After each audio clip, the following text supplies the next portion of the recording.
On the mound for the Mets in Game 1, right-hander Ron Darling, while his counterpart from Boston was lefty Bruce Hurst. And right away it became apparent that this night would belong to the pitchers.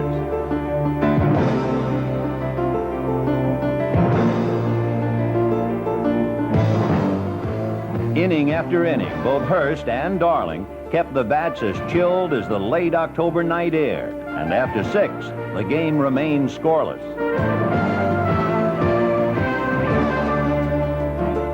But in the 7th, the Red Sox finally got something going. First, Jim Rice led off with one of Darling's 3 walks in the game. Then, with Mets manager Davy Johnson expecting a sacrifice, Darling uncorked a wild pitch, which sent Rice to second and set the stage for the first run of the night.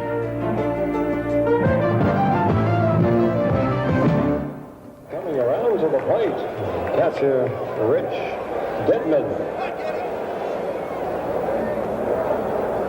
Rich Gedman's ground ball through the legs of Tim Tuffle enabled Rice to score from second as the Red Sox took a 1-0 lead. At that point, in that late part of the game, the infielder has to make that play. So this is something that's a nightmare for an infielder.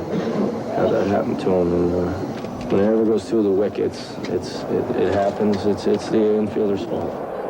Whoever's fault it was, the Mets now needed a run to even the score. But in the 9th, Calvin Schiraldi came on in relief of Hurst, and when he struck out Danny Heap with Raynaud on first, the Sox had a 1-0 win. The underdog Red Sox had jumped out on top, winning Game 1 of the series on the road at Shea.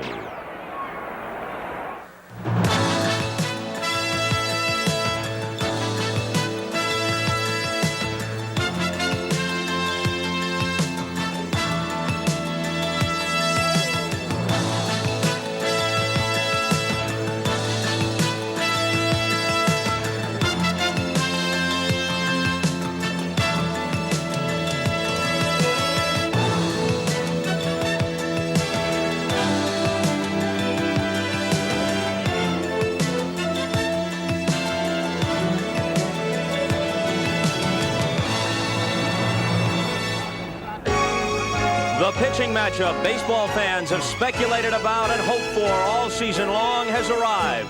It's Gooden versus Clemens in Game 2 from Shea Stadium. NBC Sports presents the World Series, an inside look. Brought to you by Apple Computers, makers of the Apple II and Macintosh families of personal computers. By Michelin. Michelin, because so much is riding on your tires. And by Taco Bell, the cure for the common meal. It'll be milder this evening at Shea Stadium than it was for Game 1. As we approach game time, the temperature is 57 degrees.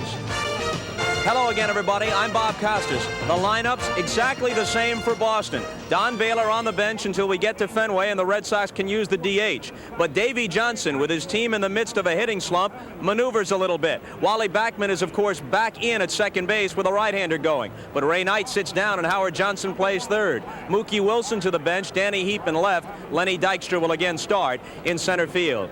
Now to that pitching matchup. A year ago, Dwight Gooden, the Cy Young Award winner in the National League. 24-4, incredible ERA of 1.53. This year, bound for a certain Cy Young Award in the American League, Roger Clemens matches that 24-4 mark for the Red Sox, though his ERA was almost a run higher in a designated hitter league. Gooden slipped a little bit this year, but still one of the game's most formidable pitchers at 17-6. And this confrontation has baseball fans reaching back to the memory bank for great confrontations of the past. 1963, Hall of Fame left-handers Ford and Koufax go in the opener at Yankee Stadium. Whitey won 10 World Series decisions during his career, and that's a record. But on this day, the Dodgers' Johnny Roseboro takes him deep. L.A. goes on to win 5-2 behind Koufax's masterful 15 strikeout performance. 1968, the Tigers' Denny McLain is the only 30-game winner of the last half-century. But when he faces Bob Gibson in the opener at St. Louis, it's no contest. This Tim McCarver triple, part of a 4-run outburst for the Cards, and Gibson makes it stand up. Gibby, threw 13 shutouts that year and had an incredible ERA of 1.12, fans a series record 17, and wins 4-0. And we're about to see if Gooden and Clemens can carve themselves a niche in World Series history. Now, fresh off dealing with Mike Scott and company in the playoffs and hitting under 200 against the Houston staff, the Mets are shut out by Bruce Hurst in Game 1, 1-0, and tonight they've got to face Clemens. Hardly the prescription for ending a team batting slump. When we come back, Marv Albert reports on the Mets hitting woes. Stay with us.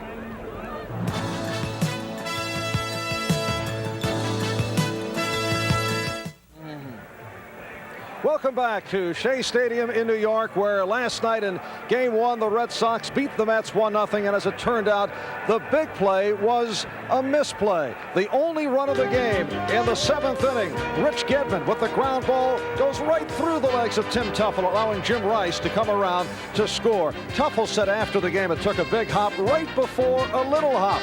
Difficult moment for Teufel, but he made no excuses. It's an infielder's nightmare, and especially during the World Series, and something I wish didn't happen. But you know, I missed the ball and went through my wickets, and the game is basically that was it. You know, we didn't score many runs, and that was a deciding factor. And I feel real bad for Ron because he pitched a heck of a game for us. Talking with Met players after the game last night, they said, sure, the error by Tim Teufel hurt, but when you don't hit, you don't deserve to win. And the Mets simply have not hit. During their victorious playoff series against the Astros, they set a playoff low with a batting average of 189. They struck out 57 times. That averages out to slightly more than 9 per game. This from the team that hit a solid 263 during the regular season, the best team average in the National League. But the Mets could not solve Houston pitching. And then following their problems against the Astros, they managed only 4 hits last night against Bruce Hurst and Calvin Schiraldi. I talked about the Met offensive breakdown with their hitting instructor, Bill Robinson. How do you explain a collective team batting slump? Marv, there's really not a whole heck of a lot of an explanation. The only thing I tell the guys is, number one, don't feel sorry for yourself and hustle your way out of it. That's the only way that I was taught, and this is what I tell them. When you're not hitting the ball, nobody loves you but your mother. But these guys won 112 ball games. They didn't hit the ball well yesterday. They haven't hit the ball well in the playoffs, but we're in the World Series right now. And I do feel that basically yesterday that the weather had a lot to do with it. As you know, Boston, an offensive-minded ball club, only managed 5 hits themselves, or 6, whatever, and only scored 1 run, and that was on an unearned run. So I do think the weather has a lot to do with it. But the weather would not explain what took place against the Houston Astros. Well, we still won. We're still here. And we've done it like that all year. When we've had good pitching, we haven't had good hitting, and when we've had bad pitching, we've had good hitting.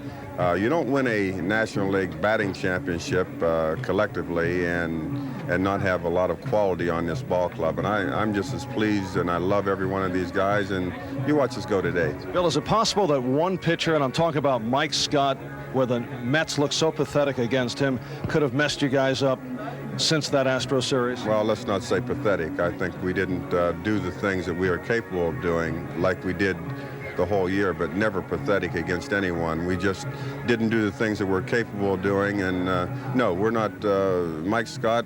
That's in the past. We have to concentrate on Roger Clemens right now. Interesting how the batting instructor, or the hitting instructor, as you like to put it, is surrounded by the media only in times when things aren't going well, and you answered a lot of questions today. Well, again, you know, if we'd have won the game 2-1, you might have been over there asking Walt Rainiac the same things. But like I said, first of all, hi, Mom, back in Elizabeth, Pennsylvania, but I'm just as proud of these guys and really proud to be associated with every member of the New York Mets, and we're all right. All right, coming up, a skeptical Bob Costas takes a look at the possibility of instant replay coming to baseball.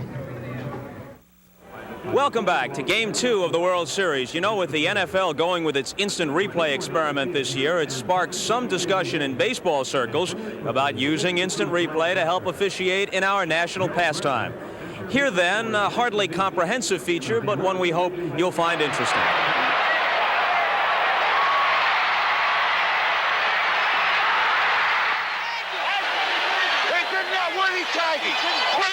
You missed the damn thing.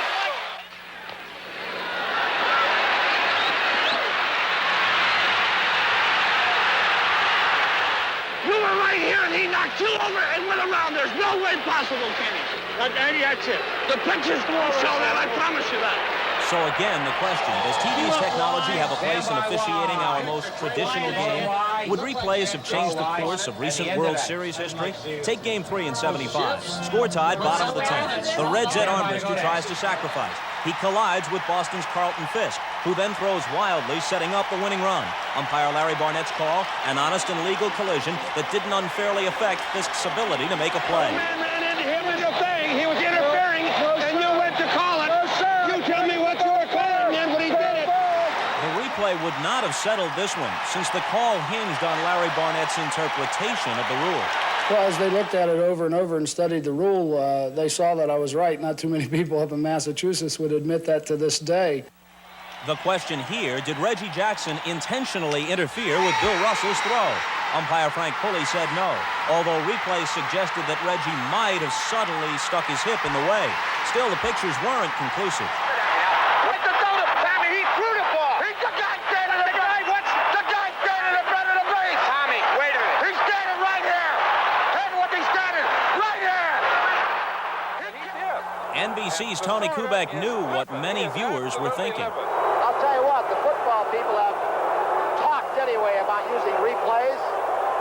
This is a play here, and we've got a much better viewpoint than the umpires do after showing you 3, 4 different angles. I don't think back. I mean, you know, that was blown out of proportion because it was the World Series. I've had plays during the season that, you know, to me were controversial, that there are some that I would like to take over and call differently. Now, last year it was cut and dry. The Royals' George Orta is clearly out at first base in the 9th inning of Game 6.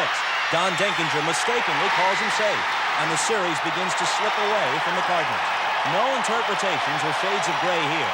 Clark to Worrell, and he should be out. What happened in the 6th game, I had a play that the replay showed that I was wrong. Believe me, when I called it, I didn't think I was wrong. I thought I got it right, but there again, because I am human, it ended up as a mistake. Usually, it's not that simple. Often, it's a game of angles. Lonnie Smith tries to steal home in '82. Here he comes! And they get him! Or did they? How can you ever be sure the cameras will capture the perfect angle? On the first 2 replays, you can't tell. On the 3rd one, it looks like he's safe. Tag by Simmons with one hand, but coming in head first. Oh, he's safe. Ah, but was his hand on the plate or over? For all the times it would be inconclusive, for all the potential delays and lack of spontaneity, if even one bad call could be changed, would it be worth it? We were proven to be correct about 98, 99% of the time, and there's really no great need, I don't think, for it in baseball. Maybe a replay would have indicated and got me off the hook, but, you know, the game is played by human beings, and I think it should be officiated by human beings. I just think that if you take the human element away from the game, it just does something to the game. What are they going to holler at? They're going to holler at the machines. They're going to kick machines and stuff. I hope it doesn't work, I swear to God. I hope it doesn't come into baseball. In truth, I find it hard to believe that anyone could claim to know, love, and appreciate the game of baseball and then call for the use of instant replay to help officiate it. When does the realization set in that the appeal of baseball lies in its romance and mystique? The quick, spontaneous, and final judgment of an umpire, a human being, is part of the game's lore. The cold pursuit of some unattainable standards of efficiency is not. The idea of linking instant replay to baseball springs from the same soulless sensibility that has people colorizing classic black and white films and then calling it progress. To his credit, Commissioner Uberoth has been quoted as saying that during his administration, instant replay as an umpiring tool has no place. Let's hope that that sensible judgment ends the debate. And now, as I step down from my soapbox, it's time for the fans at Shea Stadium to rise to their feet. Our national anthem is next. Here's the PA announcer, Jack Franchetti. Ladies and gentlemen, at this time we ask that you please rise for the presentation of the colors by the Joint Services Color Guard from Fort Hamilton, New York.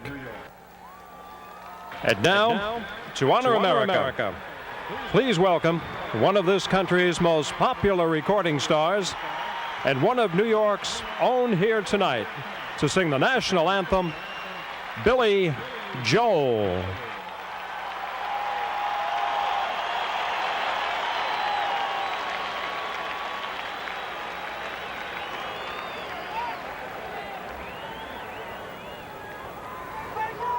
To see by the dawn's early light what so proudly we hailed at the twilight's last gleaming, whose broad stripes and bright stars through the perilous fight, all the ramparts we watched were so gallantly streaming, and the rockets' red glare, the bombs bursting in air, gave proof through the night that our flag was still there.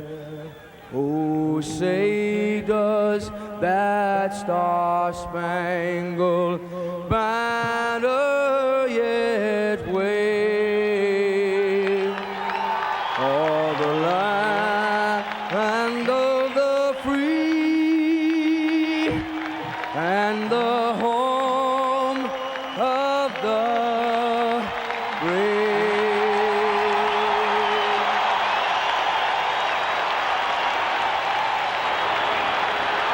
Billy Joel has done his part, and now the pitching duel baseball fans have waited for the longest time. Vin Scully and Joe Garagiola have the call. Gooden versus Clemens after this from NBC News. Yeah, babe. Go Mets. All right. How about let's go Red Sox? Come on, Cubs. Out. Hi, everybody. I'm Vin Scully. Welcome to Game 2 of the World Series, where a spirit of invincibility continues to reign. And why not? The Red Sox, knowing they're only the 6th team in history, coming down 3-1 and come back to win, they have Roger Clemens. And for the New York Mets, winners of 108 games during the regular year, they felt they'd be in the World Series since the first day of spring training, and they counter with Dwight Gooden. Roger Clemens and Dwight Gooden. What are they like? The fellows who really know are the guys behind the plate who have to catch them, Rich Gedman and Gary Carter. Let's meet them and go to Joe Garagiola. Is Dwight Gooden easy or hard to catch? Well, he's easy to catch when he's on, and he's a little tougher when he becomes a little wild. Does he hurt your hand? At times, but for the most part, I guess with the padding that I have, I seem to bear it out pretty well. Is it because you catch him badly, he hurts your hand, or because he throws so hard? Because he throws so hard. If you had one word to describe him besides his pitches, what would you use? Intensity. And if I can add a little bit more to that, a great desire to want to win. Thank you, Gary. Good luck. Okay, Joe. Thank you. Is Roger Clemens easy or hard to catch? I think Roger Clemens is pretty easy to catch. I think the only time he's very difficult is when he starts to overthrow a little bit and his ball gets erratic. But pretty much he's right where he wants to be all the time, and so it makes it easy. Does he throw a heavy or a light ball? I'd have to say he throws a pretty heavy ball. But the thing that makes it easy is he throws a good, throws to his spots, and when he does that, it's not difficult at all. If I ask you to describe him one word, not his pitches, what would you say? He's very intense. One says very intense, the other one intensity. We'll see. Two great pitchers, and we'll be right back after these messages.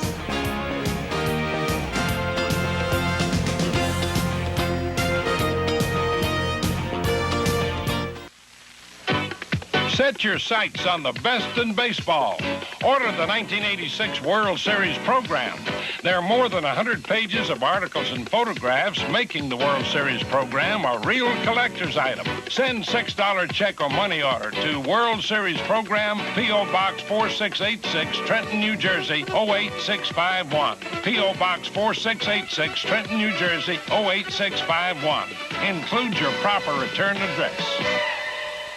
The preceding message was furnished by Major League Baseball. The temperature right here in New York is 57 degrees. The wind's very calm, and it is much warmer and more comfortable than last night as the Mets take the field. We are honored and graced by this year's Nobel Peace Prize winner, Elie Wiesel, throwing it to Gary Carter. It is indeed an honor to stand alongside of him. Here's the way the Red Sox will stack up. Wade Boggs leading off at third base and Marty Barrett at second base. Bill Buckner, who spent the pregame acting as the hitter for Roger Clemens, was in the bullpen. Rice in the cleanup spot, followed by Dwight Evans in right field. Rich Gedman will be behind the plate. Dave Henderson will be in center field.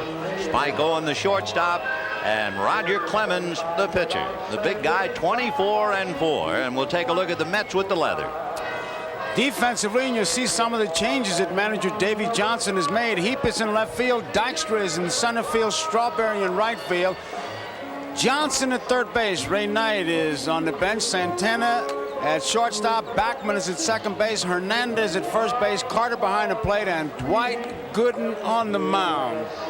I guess you could spend about an hour talking about Dwight Gooden. There are a couple of things to talk about. His career high in strikeouts, 16 in a game. He's done that 3 times. For Dwight Gooden, he was the number 5th pick in the nation in the draft, and that goes back a ways to 1982. The people who were drafted ahead of him are kind of interesting. Sean Dunston of the Cubs, but then Augie Schmidt by Toronto, Jimmy Jones by San Diego, Brian Olkers by Minnesota, and then the Mets had a chance and they came up with a gold mine. Great fastball, good curveball.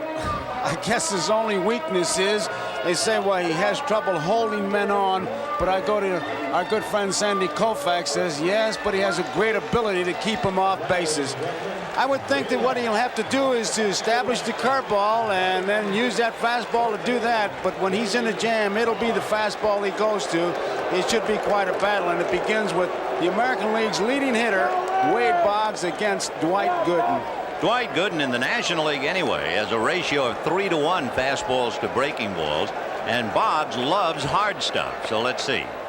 He starts him with the fastball, and the battle is joined. Wade Boggs makes that mental picture, and he's got Mike Moore of Seattle in mind, who pitches similar to Gooden. Not the same, but similar. 0-1. Ground ball to the right side, plugging the hole up with a nice reach is Backman in the dirt, and they got him anyway. That was a slow curveball that Wade Boggs was able to pull, and Backman, you see him break to his right. He was breaking towards the middle. It takes a big hop. He's off balance, but Hernandez with that magic glove makes the play. Boggs can pull that slow stuff. So Wally Backman plugs up the hole on the right side, 1 down, and the batter will be Marty Barrett. Boggs and Barrett were flip-flopped in the lineup on August the 6th. And Boggs hit over 380 from the day that they flip-flopped them and put him in the leadoff spot. Marty, meanwhile, the MVP in the LCS. 1 ball and no strikes. So Wade Boggs retired with Wally Backman taking a base hit away from him. Barrett the hitter and Billy Buckner on deck. Little low, ball 2. That shot we had on the bench, you could see Gedman really straining to take a look at Goodman and talking to Boggs. This is a very conscientious young man. I remember Fisk saying he just bothered him all the time. He wants to know everything, and I'm sure he wants to know how big did that curveball break, because it looked like a let-up on the curveball. But to Barrett, Gooden has thrown nothing but fastballs. 2 good ones, although he's missed the strike zone. 2 balls and no strikes the count. And that's in there at the knees, 2-1. It's interesting that Dwight Gooden began the league championship series. He was the loser in that brilliant 1-0 Mike Scott first game, and he went 10 innings and did not have a decision in game 5. First time he ever worked an extra inning game in his career. Ground ball to Backman, big hop, got him anyway. Boy, I'll tell you one thing, the infield here at Shea is still hung over from the celebration. We talked about it last night. There's some bad hops in there, but don't blame the grounds crew. Here's a good close-up out over the plate. He goes to the right side. It hits right at the lip. Keep in mind, they had to put 22 yards of topsoil, some 5,000 square feet of sod, and then they had to grade it. Not only did they tear up the sod, they made holes, and the ground crew really did a great job, but there's some bad hops in there. Bill Buckner with the bad leg and all. He said he spent the summertime when he had the opportunity watching the New York Mets on cable television, so he is quite familiar with them. Out of the mid of Gary Carter, ball 1, 1-0. the defense expects Buckner to pull the ball in center field. Dykstra, you can see, is look where he is to the right side. A lot of room in left center field, so they expect him to pull the ball. And yet, when you look at the American League scouting report, they'll tell you that Buckner loves the alleys. He'll hit from left center anywhere into right center. So we'll see what he does against Gooden. Line drive, but it's right at Santana. So the Sox are gone in order. Started on a nice play on Wade Boggs' ball by Wally Backman. Here come the Mets. Yes, we want you. Here are the Mets against Roger Clemens, with Lenny Dykstra in center field and Wally Backman at second base. Keith Hernandez at first and Gary Carter behind the plate. Darryl Strawberry in right field, and you can see a change. Danny Heap is in left. He is an offensive hitter, loves fastballs, and so he's in there for the slumping Mookie Wilson. Howard Johnson, who hit a home run against Roger Clemens when he played for the 1984 Detroit Tigers and bats left-handed. He will be at third base for the slumping Ray Knight. Rafael Santana at short, and the pitcher for the Mets, of course, Dwight Gooden. Defensively in the outfield, Jim Rice, Henderson, and Evans in right field. The infield is Boggs, Owen, Barrett, and Buckner. The key man here is Buckner. You can bet with Dykstra and Backman 1 and 2. They're going to try to exploit Buckner with the bunt. Dykstra can bunt, Backman a lead cinch pipe to bunt. But keep in mind, Clemens, a great fielder and a great fastball. It's going to be a little tough. The interesting thing about this 24-game winner, Roger Clemens, people are talking about the fact this will be the third straight time he is working on 3 days rest. However, if you look at the number of pitches expended in his previous 2 times, why, he has lowered them each time. The last game he pitched, he only made 93 pitches. That's a strike. He made a total of 370 pitches in the League Championship Series, and he comes back on 3 days facing Dykstra. The Mets have been unable to get their game's leadoff hitter on base in any of the postseason games, and that's hit foul down the line on the count 0-2. 0-2. Got him. And so Roger Clemens announces his presence at Shea Stadium as he strikes out Lenny Dykstra. Remember, Clemens dazzled the baseball world when he struck out 20 Seattle Mariners without walking a hitter. And that's the pitch that if the Mets will try to hit it, they're going to be in deep trouble. It's the high fastball. He'll get that first strike, and then he'll just climb the ladder. Backman, who can really bunt, but it's going to be tough. Once again, Clemens a good fielder, and it's really tough to bunt that bullet that Clemens throws. He'll try to drag it past him to exploit Buckner's bad wheels. Boggs in on the grass at third, and the pitch at trifle high, ball 1. One other thing, and there's no reason to point it out except it's a fact. You have Roger Clemens, the pride of the University of Texas, on the mound. The plate umpire is Jim Evans. Jim Evans, a graduate of the University of Texas. Fouled away. 1-1. All fastballs. He's rearing back, and if there's one thing about him as we look at Davy Johnson, we talked to Bill Fisher, McNamara, the players. They said Roger Clemens comes right at you. The first pitch that Backman laid off is the one that they're going to have to lay off, but it's a tough pitch because it looks so good. High fastball. 1-1. Just to keep Boggs on the move, 2 balls and 1 strike. When he bunts, he's very successful. In fact, this year, Backman was 10 for 20 when he bunted. On the corner, 2-2. Jim Evans, by the way, the plate umpire, played baseball at the University of Texas, so it's kind of an alumni meeting with Roger on the mound, Evans behind the plate, Spike Owen at short, and Calvin Schiraldi in the bullpen. There's a breaking ball. First one he's thrown, and he missed inside. Little slider, 3-2. So Backman trying to get aboard with Keith Hernandez on deck, to be followed by Gary Carter.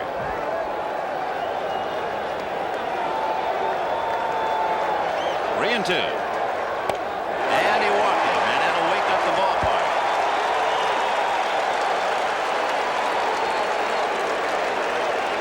So you have Backman at first, Buckner coming over to hold him on, and Keith Hernandez coming up. Hernandez, definitely the leader on this ball club. Very much so. He's the one who gave him a little bit of a pep talk before the game, a motivational kind of thing, because the papers and everybody talking about a slump, and then something appeared in the paper about some of the Red Sox players saying this is a club that won 108 games. It didn't set too well.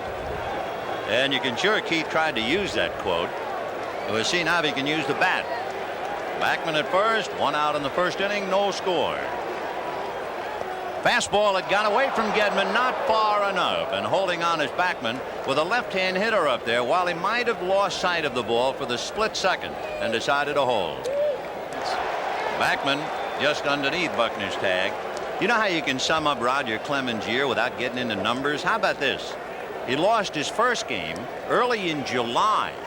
He lost his last game early in August. And that was it. 1 ball, no strikes. Remember yesterday on our broadcast, Davey talked about that Hurst and Clemens have balk moves. He made no bones about it. It's a good move, and he's got Backman diving back. You know, it's a horrifying thought if you're a National League hitter, other than the Mets. The Mets drafted Dwight Gooden in 1982. And as you watch Backman, how about this thought? The Mets drafted Roger Clemens in 1981, but he opted to stay in college. High pop fly, twisting down the left field line, curling towards the seats and back in, out of play. And he goes. Shortstop covers the throw down. They got him, and easily. Spike Owen opened up the left side, and Rick Gedman does it again. He makes a good throw. He kind of broke back. You see that left foot as he started for second base. He didn't get real good footing. Gedman got rid of that ball in great shape. Watch him now. He's almost 3/4, and he gets more on that ball than you think he does. And actually, Owens had to wait for Backman. That was a sensational throw. Right on the money from Rich Gedman. And of course, he had a good pitch to handle it, good fastball. Now the pitch is high, ball 3 to Keith Hernandez. 3-1. Remember, Keith led the National League in walks, though he's a very patient and selective hitter. And he has a look for ball 4. So back-to-back walks. But you have 2 out, a runner at first, and Gary Carter coming up. Clemens high in walks this year. He walked 6 in a game. But the amazing thing in that game, when he struck out 20, he didn't walk anyone. Here's Gary Carter, struggling with the bat, as you know. Nevertheless, representing a threat. What the Red Sox do is they fill up the middle. Marty Barrett is over to his right. Spike Owen is deep and slightly to his left. Carter, certainly in the postseason play, has been hitting the ball up the middle at all. And last night, he broke his bat while singling up the middle to center. Ball 1. I asked him about that. I said, it looked like it hit off the end of the bat. He said, I thought I hit it pretty good. It was a brand new bat. It just exploded as you take a look at that defense. Gedman constantly checking with his bench. You can see him taking a look. He wants to know if they want to put a play on. 1 ball and no strikes to Gary Carter.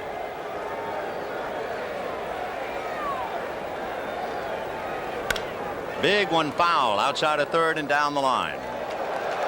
Well, nice play. Holding on, Hernandez. Vin, that shot that we just had from center field, I found interesting because when Gedman gave his target, I just looked at it and I said, I wonder if he can reach that outside part of the plate with the stance that Gary Carter's using. Tell you another thing, Gedman was gesturing over to the dugout and raising his leg. Perhaps they're trying to get Roger Clemens to lower his kick and speed up his move to the plate a little bit. Ball 2, 2-1. I'll tell you one thing, and that's what Gedman's going out to talk about. When a pitcher is high, like Rich Gedman, ideally, as a pitcher is delivering, as his knee comes up, the pitcher is taking the ball out of his glove. If he is carrying the ball, in other words, as his hands are together when the knee comes up, if he carries the ball in the glove, then his arm is too late in his follow through. He hurries and he's high. And I think that's what Bill Fisher was telling Gedman to tell him. You've got to get the ball out of your glove when you raise your knee. That and the other trouble spot is that left shoulder. Fisher said he watches that. If he gets wild high, it's because he's opening too soon. 2-1 to count. Breaking ball, and that's high. Ball 3, 3-1. Take a look at his motion and see if he is, quote, carrying the ball, unquote. Now watch the knee. See, the ball is still in the glove. And that's his problem. And that's one of the big problems that Fisher is always looking for. And that's the exact expression he uses, carrying the ball. 3-1. Breaking ball. And that time he got it over. 3-2. He'd carry that baby right in there. Hernandez ready and goes. Fastball, and it's hit it here to left center. Moving over is Henderson to make the play. So Hernandez is left at first. Clemens fights his way out of the jam, and Gary Carter shakes his head and chews his gum. Well, it makes no difference. I'll come in relief tomorrow's game if they want me to. In this type of situation, the World Series game, rest is not going to make a difference. It's going to be a lot of adrenaline flowing, and whether your arm's tired or not, you're not going to know it. You're just going to have to stay fundamentally sound and throw the ball where you're supposed to throw it and keep it in the strike zone. Strength-wise, it's going to be adrenaline. And I'm sure it's flowing for Roger as he now talks with his manager down in the dugout.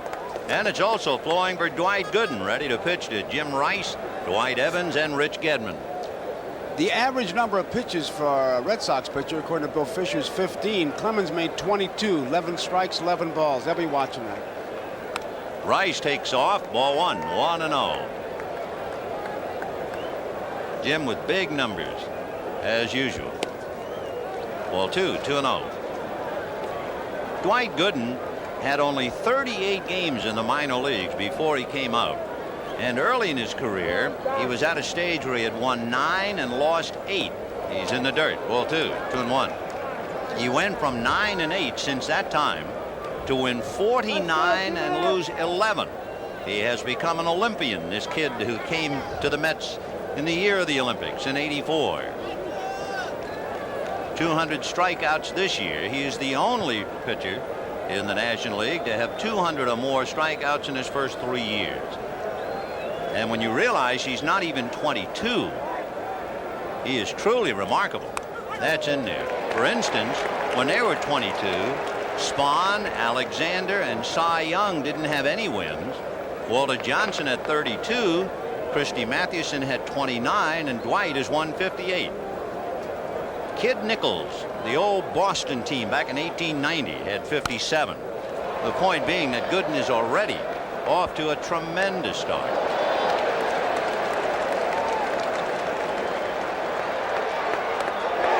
Bad swing on a bad ball, and he's mad at himself. He knew that was a bad ball, high and tight. Gooden, when he delivers it, watch him look away. He looks away there, and he doesn't pick up that plate until a little bit late. And there you see it. By the way, since we see Jim Rice strike out, there's a little note. People will profit as to what happens tonight. Rice going down on strikes, and the hitter will be Dwight Evans. There's a firm that makes baseball bats. Breaking ball is down and low. There's also a firm that makes gloves. And the company that makes gloves, they have Rice and Gooden as endorsers of that glove. So Spalding will give 16 gloves to youth organization when Rice strikes out, because that's Gooden's numbers. So 16 gloves are on the way to the kids. If Rice gets a base hit, since he wears number 14, 14 gloves will go to the kids. So no matter what happens with Rice and Gooden, if there's a strikeout or a hit, the kids will profit by it. I hope next year Gooden changes it to 166, his number, and Rice 144. 2-0, the count to Dwight Evans.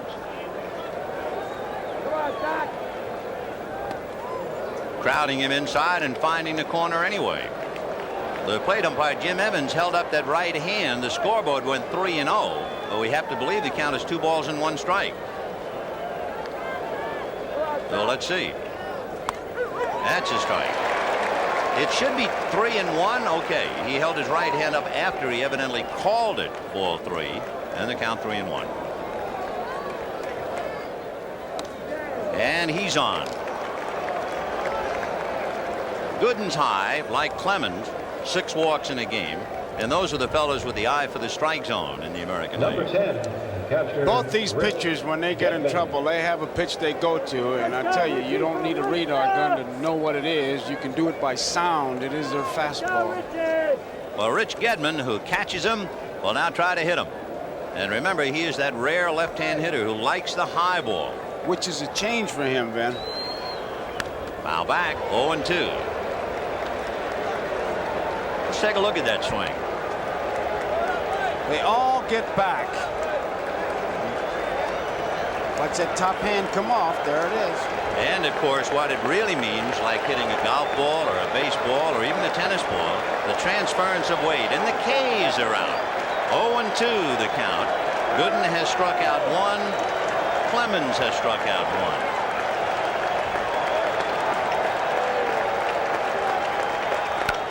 1. High bouncer slowly to the right side to Backman. He played that like a rolling hand grenade because of the infield. So Evans at second base with 2 down, and Dave Henderson will be coming up. If you remember last night, Dave Henderson was the on-deck hitter rushing to home plate to signal to Rice, who was scoring, and he collided head-on with Ron Darling, who was backing up the play. And of all the lines written about it, John Lowe of the Detroit Free Press wrote, "You never know who you'll run into in New York." That summed it up. John McNamara wants to come out and talk to Jim Evans. The ball. I don't know. I wonder if it's blowing into his mouth or what if they've got that rule.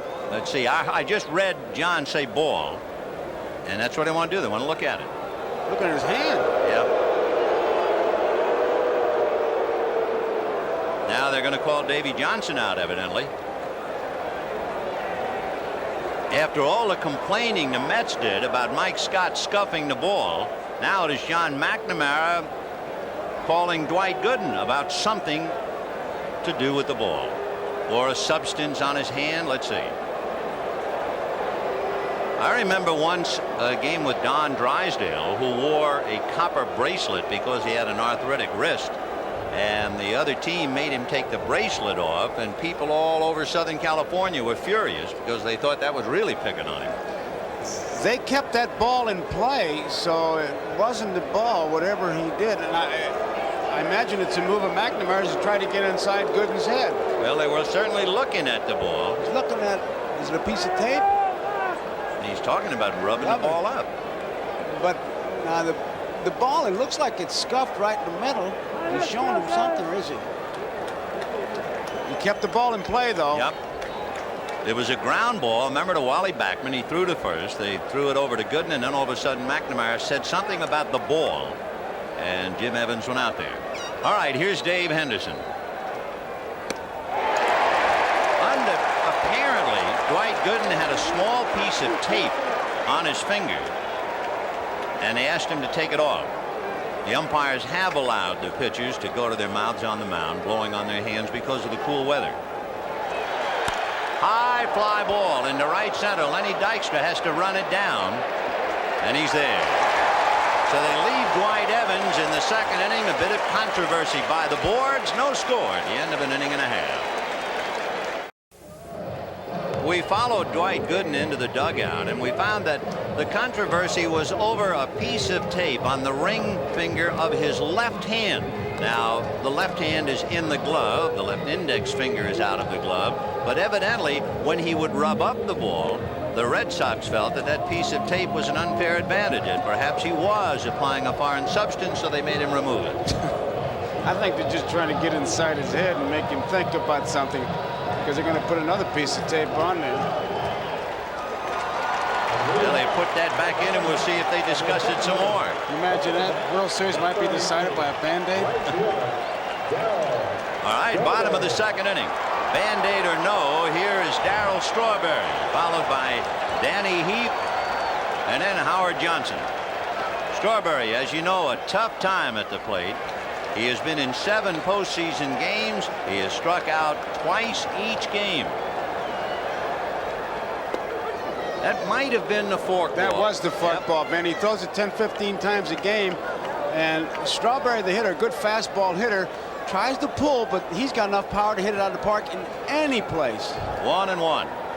Fastball in there. So after looking at the forkball, he comes back with a bullet, and the count 1-2. That's vintage Roger Clemens. Now he can go any way he wants. He can go after him here or set it up for the 2-2 pitch. Fastball outside. High for 2-2. Strawberry, of course, with a lot of bat action. He's not a quiet hitter at all. He's in constant motion, and he'll cock the top of the bat towards the pitcher, and that hurts him a lot when somebody can throw hard like a Clemens. There's the cock and the wiggle. Ball 3, and Rogers high again. And that's the danger sign with Roger when he gets high out of that zone. Got him, and it continues. For Darryl Strawberry, he has to be worrying now and pressing, and that's the 15th time he has struck out, and he's muttering to himself. And it's just a pure hard fastball, and I mean he cuts it loose right down the center of the plate and just overpowers it. 1 away, and the batter will be Danny Heap, a very aggressive hitter. One thing about Heap, he's the boy who was traded for Mike Scott. He doesn't get cheated up there. Strike. Funny kid, man. He saw Kevin Mitchell's autograph. He said it looks like an EKG. He's a pretty good jockey. 1 away, second inning, no score. High drive to dead center. Back goes Henderson, away back to the track and hauls it in. A thoroughly big league play because he turned his back on the ball and went after it. And it's a tricky park. Well, he was talking about the outfield out there. He had a little bit of trouble when he turned. He finds it. Look at him. Watch his footing. He wasn't sure of the footing. Glad to get on that warning track. And you see him look straight down. Every pitcher has one part of the park they call their out pitch, where they want to have the guy hit it. And it's pretty obvious. The out place here is dead center field. 410 dead center. Danny Heap shakes his head after a long out to center, and the batter is Howard Johnson, a member of the world champion Detroit Tigers in '84. And Davy Johnson remembered that Howard Johnson had homered against Clemens 2 years ago. Change, foul back.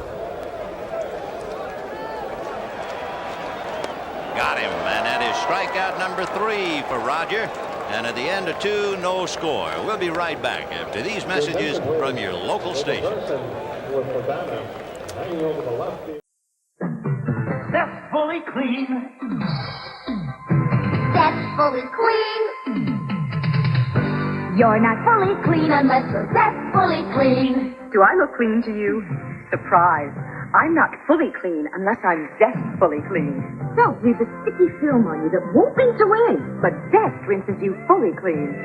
Zestfully, zestfully, zestfully clean. You're not fully clean unless you're zestfully clean. A beautiful evening in New York. A bright harvest moon hovering over Shea Stadium and 2 stars down on the ground. Dwight Gooden and Roger Clemens, and it'll be Spike Owen followed by Roger Clemens and then Wade Boggs. 1. It's interesting when a left-hand hitter comes up who is a pull hitter. Owens is not. Carter, on a pull hitter, you can see his fingers below his body, so Backman can see him and pass him on to Hernandez, but Keith is way wide of first base and he can see the signs. That's in there for a strike. 1-1. Backman tells Hernandez and Santana tells the third baseman, whoever it is, there you see Wally, on the slow curveball, the off-speed pitch. That's what Keith wants to know with the left-hand batter up there. And Backman is the, control center? Right. 1-1 to Spike. He's staying with the fastball, and it's hit foul down the line. One of the words in the American League, they say Owen can't handle a breaking ball. When you have a fastball like Gooden, you challenge him with that. Not to belabor the point, but just by comparison, watch Carter when he gives the sign with Owens, and we got Boggs coming up. I would almost bet that you'd be able to see the fingers down below the body with Boggs. And Gary hanging out a sign for all the world. One finger, is that a fastball? On the knuckles. 2-2. Not very much changes. Fastball 1 is a curveball is 2. One big change about Dwight Gooden with a 2-strike count on Spike Owen. His strikeout ratio per 9 innings has changed in his 3 years, from 11 to 9 and this year to 7. Off speed, tried to change on him. 3-2. Last sign you see is the one he's going to get. And he's pretty well protecting it because Owens is not going to pull that ball. Hernandez is way off first base, so he can really look in to see Gary Carter's sign himself. You get a pull hitter up there, though, and he'll have to get it from Wally. Well, looks like the fastball, 3-2. There it is for ball 4. That is the second walk. And although Dwight Gooden probably doesn't know it, Spike Owen hit only 138 against American League right-hand pitchers this year. And you know that Roger Clemens will be bunting on the strength of what Hurst did last night. Now, Gooden is talking, and he wants to know who's covering, and they're going to protect everything. And when they took batting practice, the one thing that the pitchers were bearing down on is bunt the ball. Third base, Johnson is already moving in, and you can bet Hernandez has set up his thing with Gooden. He'll be charging in. The last time, to our knowledge, that Roger Clemens swung a bat was in his junior year at the University of Texas. And you might be interested what his batting average was. He was not a big man on campus with the bat. Got the bunt down, but there's Hernandez, a one-hopper to Santana that gets away. A bad throw by Hernandez, and he didn't have to hurry it that much. And now the Red Sox are in business, first and second, and nobody out. That's the thing that surprises you. Look at Hernandez. He knows he's going to get the bunt, and he's going to take it right away from Gooden. He should set himself, but he threw it on a run for some reason. A one-hopper that could not be handled, and he had plenty of time, so that really comes as a surprise, and he really has to be upset with himself. That's such an easy play for a left-handed first baseman. There was no reason to jump in the air and throw, and now you can see his reaction to a bad play on his part. Yep. He knew he made a bad play. Now he has dug a hole. For his pitcher, first and second, nobody out. Boggs, Barrett, and Buckner coming up. The error charge to Hernandez, of course, and the fastball a strike. Remember, Boggs lost a hit on a good play by Wally Backman, plugging up the hole in the first inning. Last night, he took the swing he wanted to and hit a line drive to the shortstop, and he pulled a slow curveball. If he gets any off-speed pitch, he's got a big gap. Backman is cheating towards second base, but the fastball, he's going to go from the center to left field. 0-1. Fastball, he was late on it, and the count 0-2. He waits on that pitch. Fouled away, and that was a protective swing. It was a fastball on the outside part of the plate. You talk about hitting a ball out of the catcher's mitt. That's just about what he did, and that's why he's such a great hitter. That's right. When he gets the count of 3-2, the pitcher's in the hole. That was the emergency swing. You only swing in case of emergency. 0-2 the count. Gooden with one strikeout.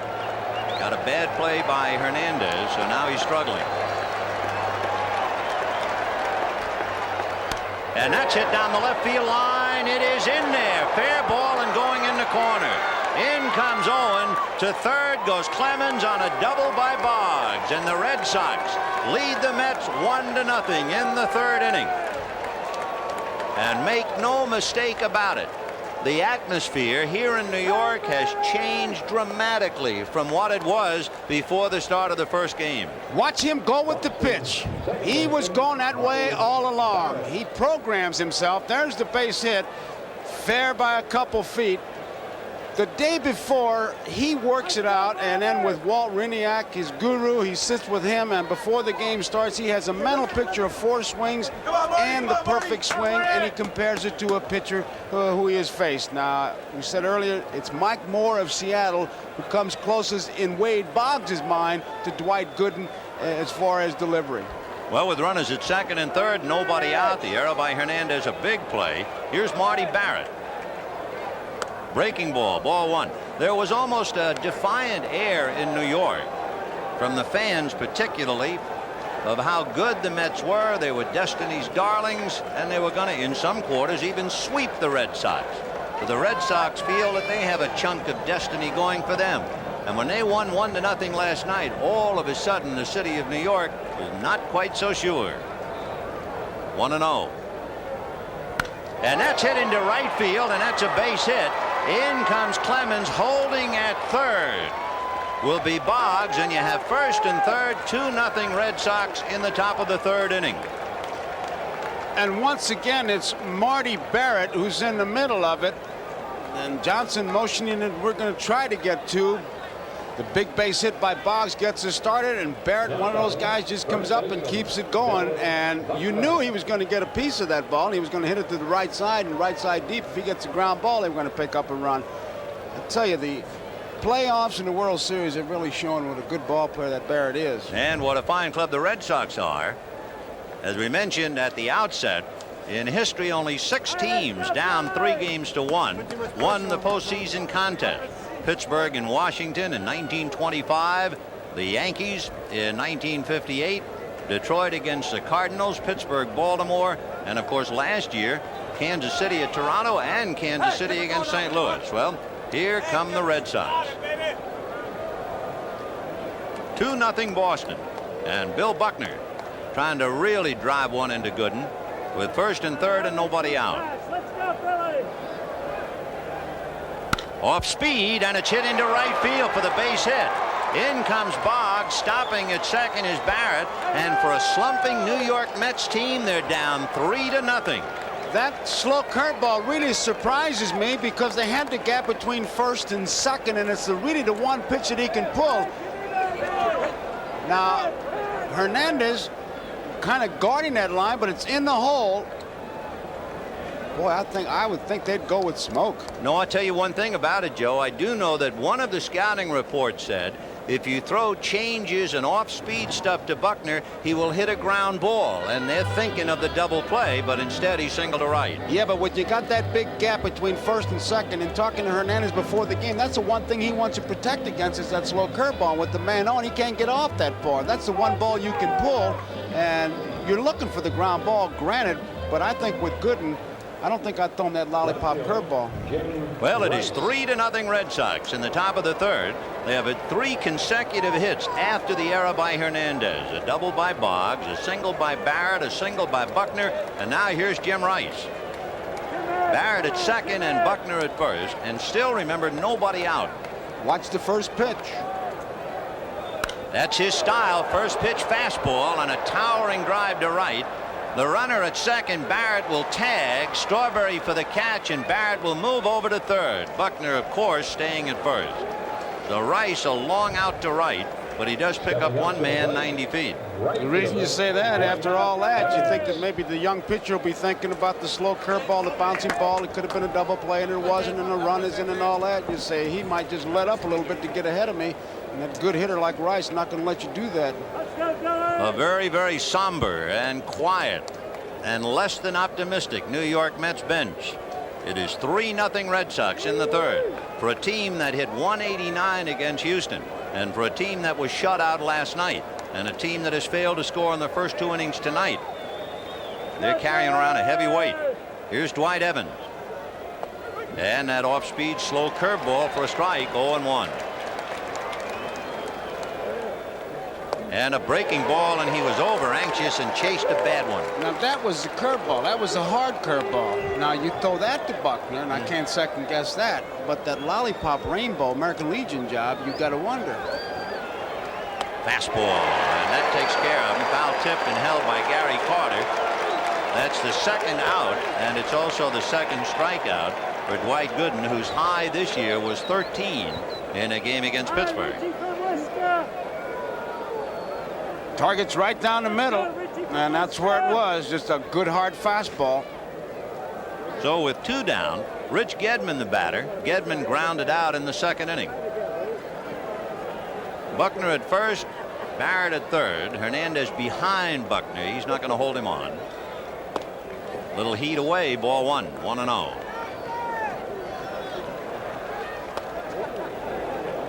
2-0. Fastball fouled away. 2-1. Fouled away, 2-2. There was the classic Charlie Lau, Walt Winiak swing. And he finished up and hand was off and the bat was way back in the air. Watch it. Watch that top hand come off and watch that bat. Yeah, we saw it last night until finally somebody hit Carter in the coconut. That happens all the time. I think Bob Brenly, the catcher, had the best. He said, catching all year, when you go home at the end of the year, you feel like a used car. Is it true you caught without a helmet? 2 balls, 2 strikes. I won't answer that. Oh, the big Uncle Charlie, or as they say with Dwight Gooden when they talk about the curve, Lord Charles. But it's 3-0 Red Sox. With the score tied in the top of the third, Roger Clemens set out to sacrifice Spike Owen to second. Clemens bunted straight to Keith Hernandez, but the Mets' usually reliable first baseman threw the ball away, and both runners were safe. Wade Boggs was up next, and when the American League's leading hitter sliced one down the line and left, the Sox had a 1-0 lead.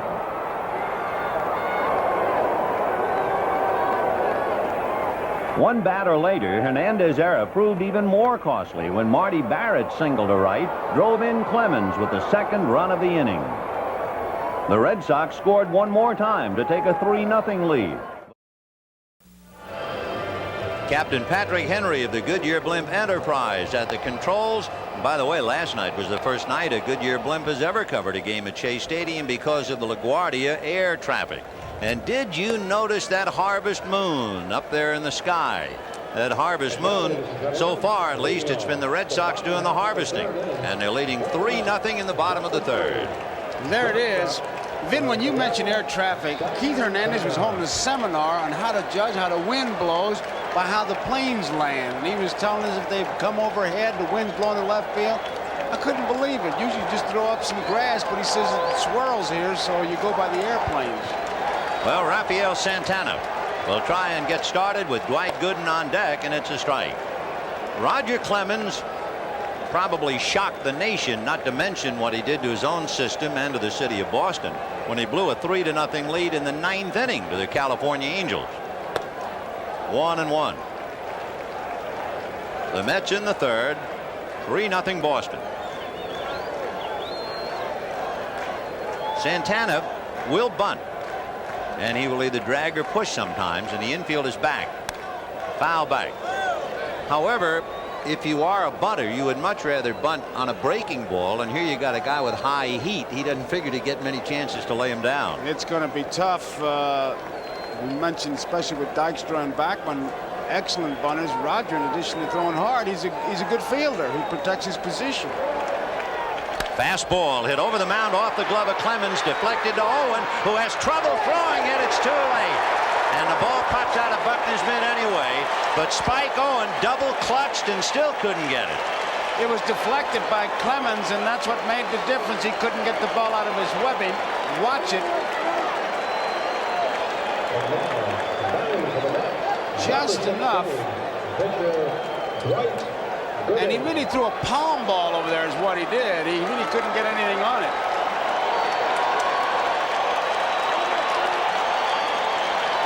Kind of a funny hop, and he couldn't get a good grip on it, and it just kind of lobbed over there, an infield fly throw.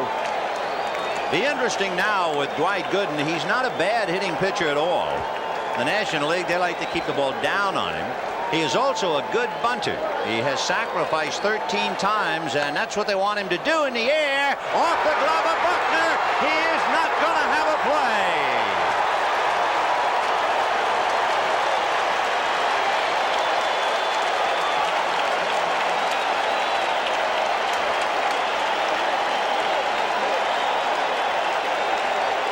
He pushed that ball. He tried to make the catch, and when he saw himself falling, and they're certainly going to bunt it towards Buckner's way, it was not a good bunt, but perfect with the results.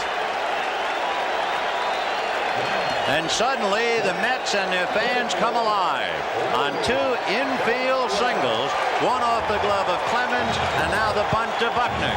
And Davy Johnson rubbing his eyes, hoping the Mets will wake up offensively. And Lenny Dykstra followed by Wally Bachman. 3-0 Boston. The big meeting on the mound, you're going to try to set up a defense, and Dykstra, a tough man to double up. We got it going. John McNamara placidly looking on. He is not one to show much emotion. In fact, you alluded to the quiet Marine, Gil Hodges, last night.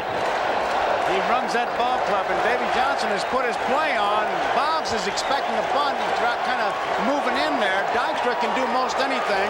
Fake the bunt and hit it down there. I don't know if he's bunting. I would not be looking for him. Santana at second, Gooden at first, nobody out. And he's going to bunt, and it's a good one. Over to get it is Boggs. The throw to Buckner got him. However, he runs his mutters along, and there are second and third with one out, and Wally Backman coming up. He was bunting for the base hit, and it was a beauty executed because it took a good play by Boggs. Watch this. Boggs is back. Dykstra thinks right between Clemens and Boggs. Good play by Boggs. They'll rule out a sacrifice to advance the runners. And now with second and third, as Dykstra has moved them up a notch, the batter will be Wally Backman, followed by Keith Hernandez. Santana at third, Gooden at second. Remember, all last night we marveled at how the Mets failed to challenge Buckner with bunts. Well, it has already put the Mets in an offensive position here in the third, but the Red Sox lead 3-0. And the ball hasn't left the infield. Ball one. This is a kind of an inning that could get a ball club started.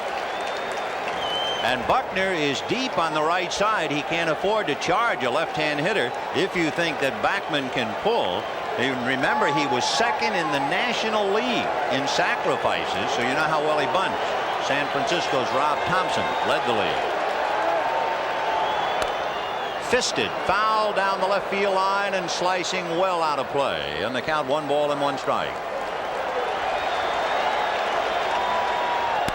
Ground ball up the middle, base hit. In comes Santana, and they're going to hold Gooden at third. Bud Harrelson down the line to stop Dwight, and that will bring up the man whose error contributed so heavily in the top of the third, Keith Hernandez.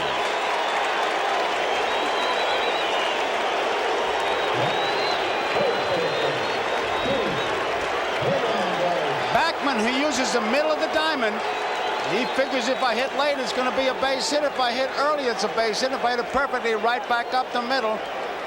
Hernandez's error was the Mets' second error, and here it is. They committed only 1 error in the championship series. There's his throw. And that's the play he wants to forget right now as he checks in against Roger Clemens. Dwight Gooden down the line from third. Wally Backman at first. 1 out and 1 in. That's the fork ball in there for a strike, and the count 0-1. Al Nipper is up in the Red Sox bullpen. 1 ball, 1 strike. Nipper was up same time yesterday, back of Bruce Hurst. There's Al.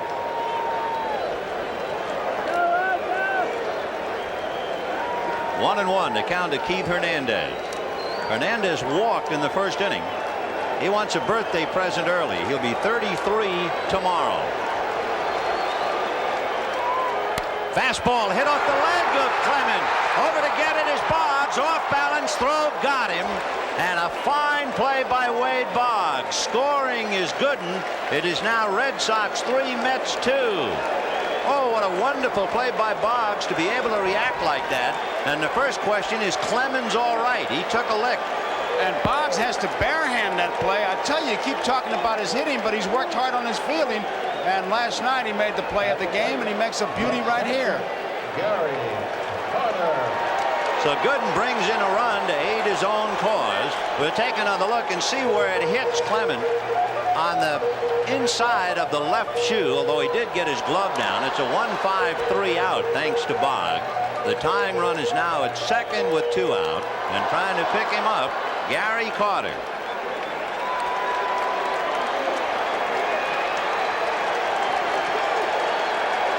The Mets had gone 11 innings failing to score, and now break that with a deuce here in the third. Big bouncer smothered by Boggs, who makes the play. What a clinic he put on this inning. So the Mets are bogged down, but they do come up with 2. And at the end of 3, the Red Sox 3, the Mets 2. We're digging in for a tough night, but what a start for Wade Boggs. He really made some good plays. There's a play off Carter. It's one thing to dive and not get that ball jarred loose, and then have enough presence of mind to get up and gun it over there, which he did. Many times guys will make a play and they'll want to have a press conference after they have a great play and say, hey, look what I did. So Wade Boggs, who is known for his bat, puts his glove in the display window tonight, made a fine play on the comebacker by Hernandez that hit Clemens off the leg, and then tops that as he takes a hit and an RBI and the tying runaway on the ball hit by Carter. And you see a guy like that in the years he's had with the bat, how much he's improved with the glove, because that was supposed to be the rap against him. Good hitter, but didn't know what to do with the glove, and he's worked, and you just saw tonight what he can do with that glove. He's done a pretty good job with it. Here's Dave Henderson. He'll be followed by Spike Owen, and then Roger Clemens. Al Nipper has stopped throwing in the bullpen. Henderson flied to center in the 2nd inning. If you are a baseball fan, you're also a historian. One goes with the other. And in this dream matchup tonight of Dwight Gooden and Roger Clemens, just riffle through the pages of baseball history, and there have been some magnificent matchups. A towering smash into left center. Dykstra to the track, at the wall, gone. Hendu hits it out, and the Red Sox lead the Mets 4-2. And look at that fan holding onto his head. And there's nothing that'll deflate a ball club and pick up your own club more than what just happened here. The Mets came back and momentum is going with them, and now the first batter comes up. He says, hey, forget that momentum. I'm going to take it back, and he hits the home run, and you can see it on that Red Sox bench. He really answered the runs by the Mets with this tremendous home run. I mean, it was up there a long time. It could come down with some little ice caps on it. The interesting thing about Dave Henderson, he doesn't hit home runs at Fenway Park. The people in Boston have seen him do it on television. He has yet to hit a home run at Fenway in a Boston uniform. The pitch now to Spike Owen. You remember his one hit against the Angels in Anaheim, a big home run, and it's happy time in the Red Sox dugout. That's the kind of home runs Ralph Kiner used to hit. High, towering jobs. It just went on and on. You could show movies on them as they went out towards the fence. 0-1 to count. Good breaking ball, strike 2. With Gooden and Clemens, and you think about some of the great matchups, starting with Red Ruffing versus Carl Hubble, and Bob Feller against Johnny Sain, Warren Spahn and Whitey Ford, and Sandy Koufax and Whitey Ford, and Bob Gibson and Denny McLain, and Tom Seaver and Catfish Hunter, just to mention a few. Ground ball up the middle. So here come the Sox. They come right back after the Mets.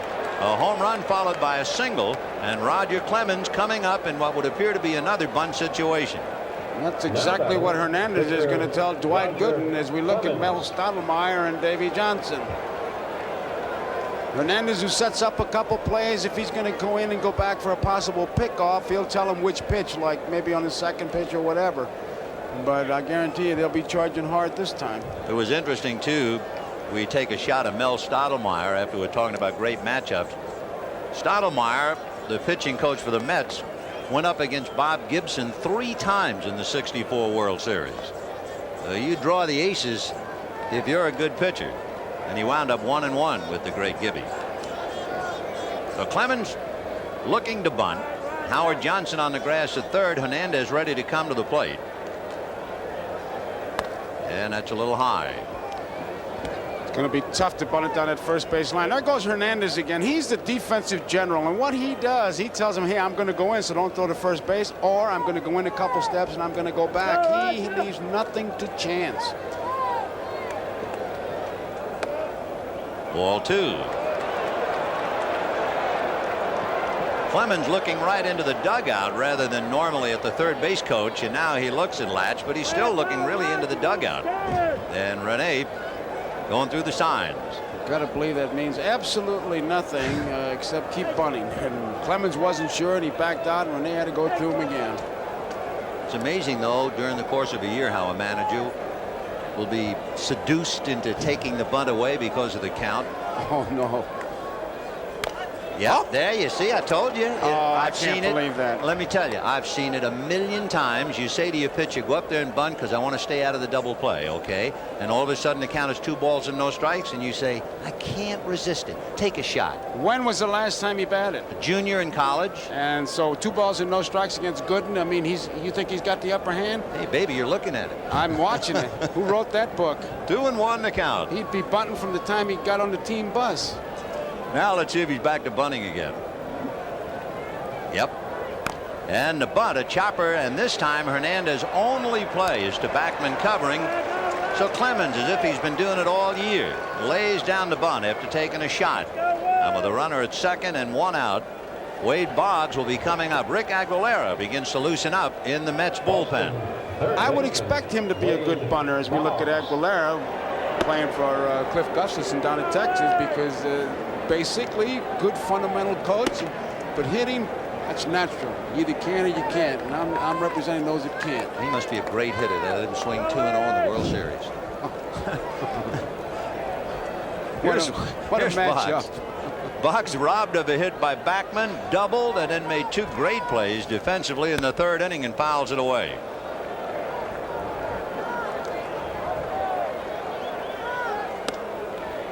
One and 1. And there's the breaking ball, but he missed outside with it. Ball 2, 2-1. Aguilera throwing in the Mets bullpen for 2 reasons.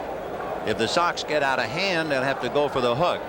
But also, Gooden is due to bat 5th when the Mets come up in the bottom of the 4th inning.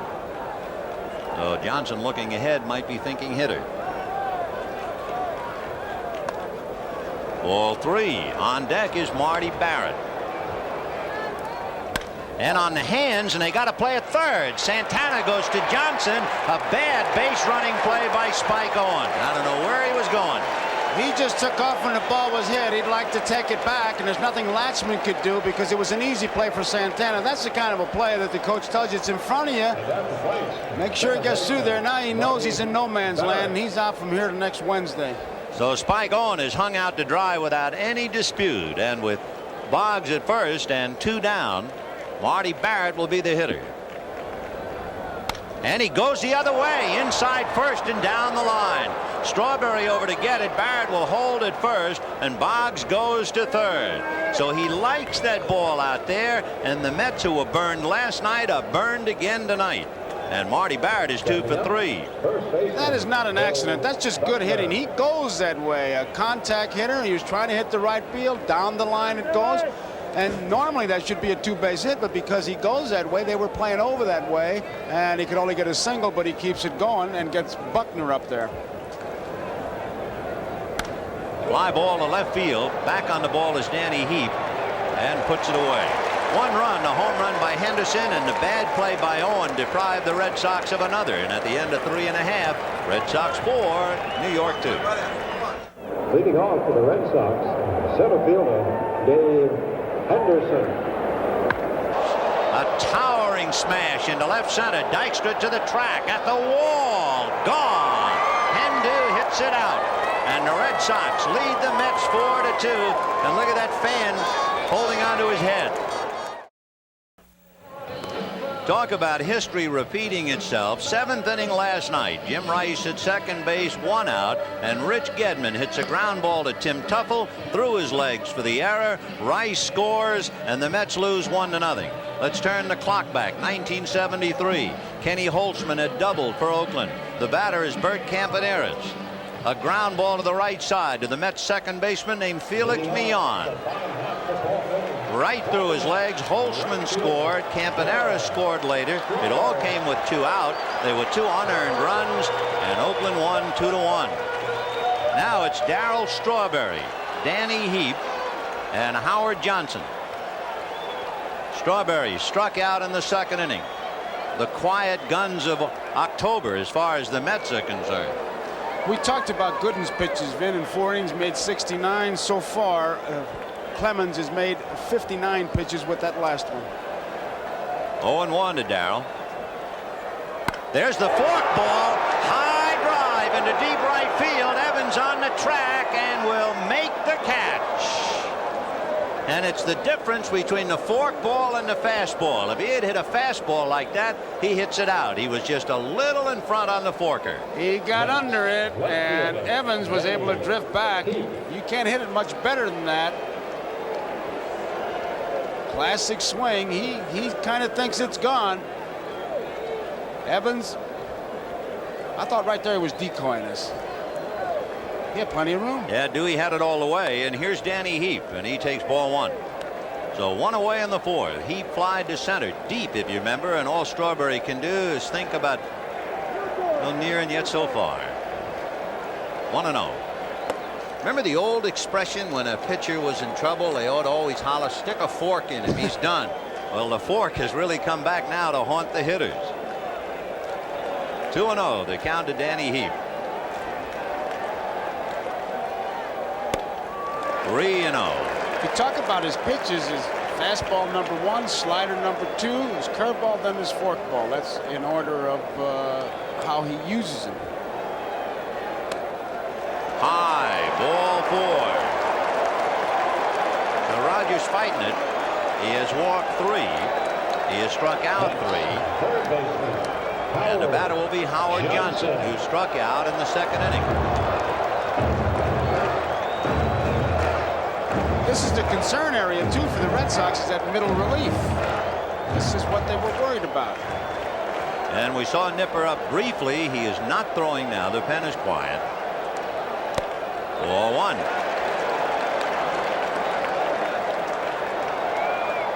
Fastball. High drive to right. Evans on the track. At the wall. Makes the catch. The ball seems to be dying out there, and there is no wind. The flag in center is just hanging limply.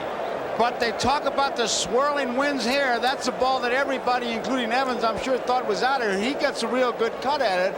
I mean, he's not fooled at all by this pitch. That's as good as he can hit it. He thinks it's gone when he hits it. And so does Evans, as you see him take a look at that fence, but the swirling wind, and I wonder if it's that break between the scoreboard and the stands. When you look in right field, between the scoreboard and the right field stands is a large gap, and there's a natural draft in there. And sure as heck, that had a lot to do with knocking that ball down. So Evans, who lost a home run last night, is now defensively on the end of a lost home run by Howard Johnson. And the batter will be Rafael Santana, and all Hojo can do is think about what might have been. Ron Darling in the corner with him. The flag, of course, no indication at all.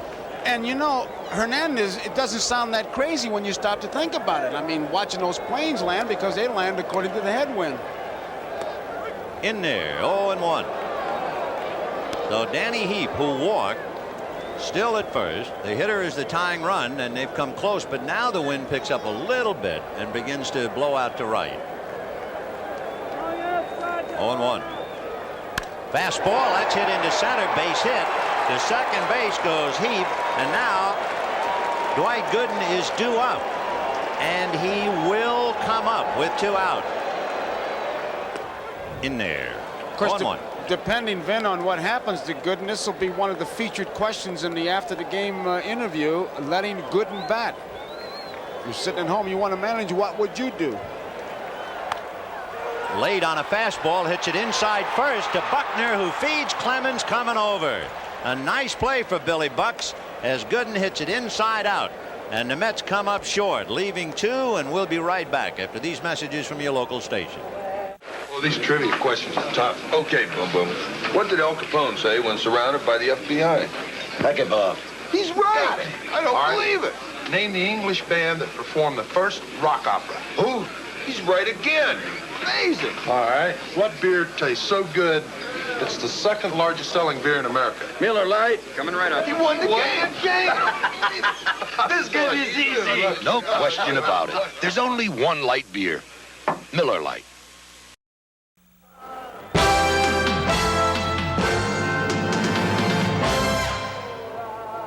A man alone with his thoughts, and who could blame him? A broken hand keeping him out of the '75 World Series, and an incredible 1978. when he remained the only player ever to lead the majors in home runs, triples, and RBIs, the MVP, and it wasn't good enough to carry his club into the series, but here he is now. He sure makes hitting simple when you talk to him. He says, I see the ball and I react, and when you can react, you don't need philosophies. He struck out and flied to right. As usual, first ball hitter. Jim was talking about the fact that when he's in a slump, he goes up there and tries to get jammed, which is a strange way to put it. Breaking ball. There's a reason behind that. He says, I want to get jammed because if I'm trying to get jammed, then I wait longer and I don't open up my shoulder. If I'm swinging too soon, then I'm in trouble. But if I wait to get jammed, then I'm waiting longer. See if he bounces the curve. Nope, went with a fastball. 1-2. Rice has a tendency to chase the bad curve with 2 strikes, and we'll see if Gooden tries to still bounce one up to him.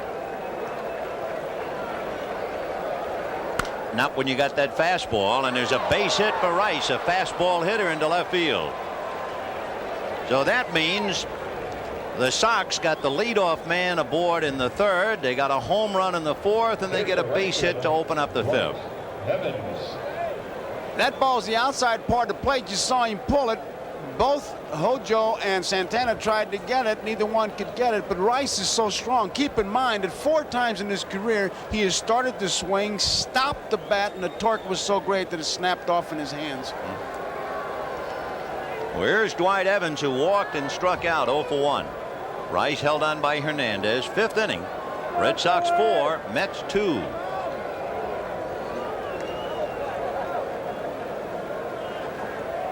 And there's a drive into deep left field. Heap just watches this one, and it's going to go on the pavilion top, on the roof.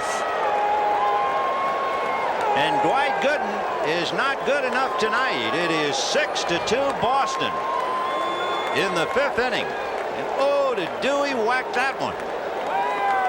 When you hit a ball that hard, that far, you're going up there looking for it, and I'm sure what dictated that looking for the fastball is what he did to Rice. We were all up there looking for the curveball, then he never threw it, and Dewey says, well, he must be having great confidence in his fastball. I'll look for it and jump on it, and he really does. And you know what you have to think of as you watch Dwight Evans going around the bases, Davey Johnson saying, why did I let Gooden bat? And the hitter is Rich Gedman. He made up his mind he was going to swing, because that was certainly out of the strike zone, and it was a fastball. If that would have been in the strike zone, you'd have seen another line drive. 6 runs, 8 hits for the Sox. Home runs by Henderson and Evans, a double by Boggs. Those 8 hits, only Gedman is without one. And of course Clemens, who was allowed to swing 2-0. I think that might be one of the more memorable moments of the series. He must have had a baseball coach at Fordham to let you guys do that. So there's Dwight Evans and Jim Rice. They have their club out by 4, and of course the show moves to Fenway Park. Game 3, Bobby Ojeda and Dennis Oil Can Boyd. Tuesday night, 1-2. Ojeda, the former Red Sox, 18-5. Boyd, 16-10. There's the curve, and that takes care of Gedman, but it's a little too late for that. Take a look at that breaking ball. You've heard so much about his fastball, but watch this bender. I think the thing he does when he looks away from the hitters is as intimidating as any pitch. You take a look at it, that's the slow curve. You can see it twist out of there, and Gedman, although he followed and kept his head in there, he was just a little bit out in front of it. But Gooden, when he delivers the ball, twice in his delivery, he looks away from the batter. Here's Dave Henderson, who really stung him in the 4th inning with a towering drive into left center field. Dave flied to center in the 2nd inning and then found the range in the 4th. 6-2 Boston, 5th inning. There's that slow breaking ball, but it stayed up. 2 balls, no strikes. Another breaking ball strike, and the count 2-1. Davey Johnson had to rub his chin and think. There were runners at 1st and 2nd, 2 out in the 4th, 2 long fly balls to right. He had Aguilera and Sisk in the pen. He opted for Gooden to bat. Gooden made out on a good play by Buckner, stayed in to surrender 2 more runs here in the 5th, and that's been the biggest single decision of the game. And he takes care of Henderson. That's 5 strikeouts, but right now that's just window dressing, and the batter is Spike Owen. He gave up 17 home runs all year, and Davey Johnson knows that's not the man he's been looking at. But as we said, Gooden has changed his pitching style considerably in the last 3 years, particularly in strikeouts. Spike Owen walked and singled. 1 for 1. Fastball. And remember, if Spike had not violated a baseball running rule, trying to go to third on a ball hit ahead of him, it might have been an even bigger 4th inning when the Red Sox could settle for just 1. They're leading 6-2. They could be out of sight otherwise. In there. They're not hanging K's. They're not making any noise. The crowd is as quiet as John McNamara. 2 balls, 2 strikes, 2 out. Curveball, squirted foul on the end of the bat. I think that's the difference in Gooden this year and other years. He had a Spike on in other years. He'd rear back and just hum it and come right at you. Now he's finessing him, trying to get him with the breaking ball. We'll repeat that again. In '84, he averaged 11 strikeouts per 9 innings. In '85, he averaged 9 strikeouts per 9. This year, he averaged 7 strikeouts per 9. Last year, he struck out 10 or more 11 times. This year, 5 times. So he's changed. 2-2. Curveball. So down goes Spike Owen, and that's the quietest striking out the side job you'll ever see as the Sox go back to work, and they're leading 6-2. Where's Dwight Evans, who walked and struck out 0 for 1. And there's a drive into deep left field. Heap just watches this one, and it's going to go on the pavilion top, on the roof. And Dwight Gooden is not good enough tonight. It is 6-2 Boston in the 5th inning. And oh, did Dewey whack that one. Lenny Dykstra, Wally Backman, and Keith Hernandez. Roger Clemens is backed up by Steve Crawford in the bullpen. Dykstra has struck out and sacrificed 0 for 1. The Red Sox 6, the Mets 2, bottom of the 5th inning. Fastball hit in the air to right center. Evans trying to run it down and slides and came up with it. He was afraid of a collision, but what a play he made. And they're going to have a little visit out there in right center field. It looks like it's over his head, and Dewey. Second baseman, Wally. He didn't see that ball. Look at the way he kind of shied away from that. Tremendous catch. He lost that ball and found it once again right here. It looked like he was afraid of a collision, but he just shied away from it. What a play he made. Great play by Dwight Evans, and of course that does more to take the steam out of the Mets. And with 1 away, the batter is Wally Backman. I must say that Roger Clemens, even leading 6-2, and as great as he is very wobbly tonight. And all you have to do is look back to the 4th inning with those long fly balls to right. They're like 2 great fighters, just keep punching each other out, and legs are getting rubbery, but they're hanging in there. Backman has walked and singled. 1 ball, 1 strike.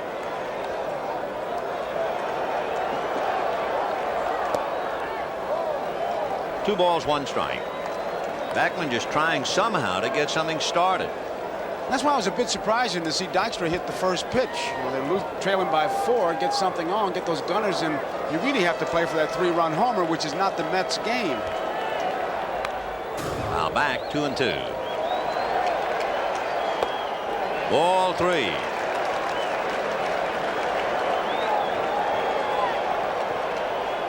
Way out. He's really laboring. Well, that's 4 walks. The most walks in a game this year. Clemens allowed 6, and that's the only thing that really gives this crowd any heart. The fact that Roger is struggling. He allowed the fewest walks in the majors this year. Just under 3 did the Red Sox pitchers. But Clemens now has walked 4, and here's Hernandez. How many times have you heard of Vin where they say, hey, it's easy to pitch when you have your good stuff? And it's the great pitcher who hangs in there when he doesn't have his good stuff. And that's what you're watching in Roger Clemens and Dwight Gooden. Although Clemens has the lead, the good one, 4 runs, but he's wobbly. Remember Hernandez last at bat. He slammed one off the left foot of Clemens. It caromed over toward Boggs, who made a fine play. That advanced Backman to second, and then Carter's ground ball that might have tied up the game was flagged by Boggs, and he threw Gary out. Hernandez committing a very important error in the 3rd inning. Hit right by the Red Sox dugout and off the auxiliary box seats, and Buddy Harrelson flips it in. And boy, it was time to duck for cover. Yeah, go that way, pal. Keep it away from me. 0-1. For Hernandez, ironic he would make an error on a big play in the World Series. At one stage this year, he had an errorless streak of 101 consecutive games without an error, and he made only 5 all year. But a big one tonight. Ground ball to the hole. Big hop off the glove of Marty Barrett, deflected to right, and on his way to 3rd goes Wally Backman. A bad throw to the plate, finally grabbed by Rich Gedman. So Backman holding at first. And with 1st and 3rd, Gary Carter coming up.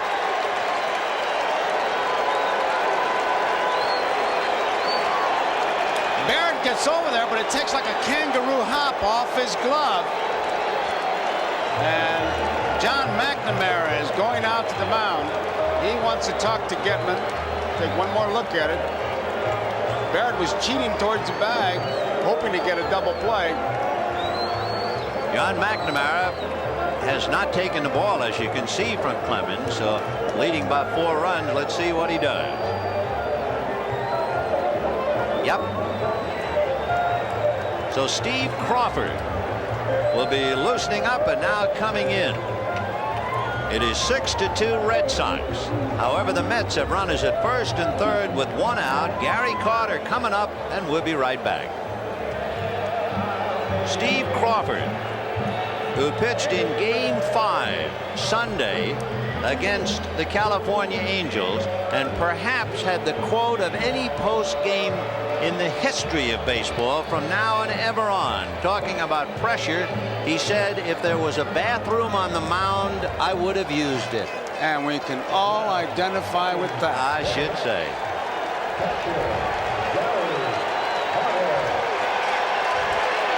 Roger Clemens, remember, as the starting pitcher, did not go the required 5 innings.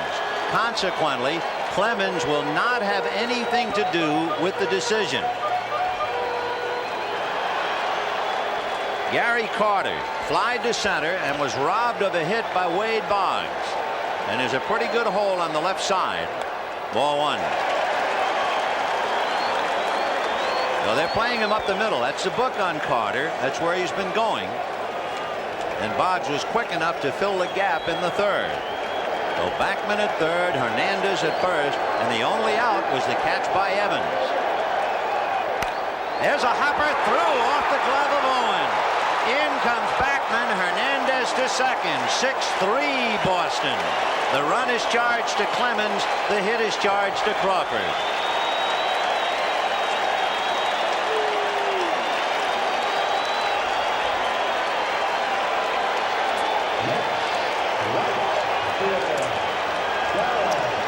Was only about 2 steps from Owens, but really hit, came off that grass. The grass fast, just mowed, and right by him, and the Mets have it going. Hernandez at second, Carter at first, 1 out. 6-3 Boston in the 5th, and Darryl Strawberry, the tying run at the plate. He has struck out and a towering out to right. Ball 1. Remember, he hit the fork ball in the 4th inning and hit that drive to right that Evans caught on the track.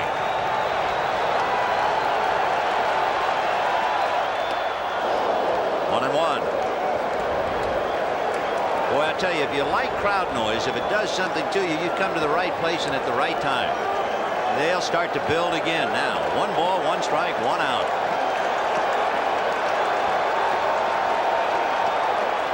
fork ball, and he was way out in front of it. That fastball, the first fastball he threw was low inside. It set up this fork ball, and I mean, you watch it, you can see it. Look at the rotation. You can see his fingers what it was, and Strawberry was way out in front.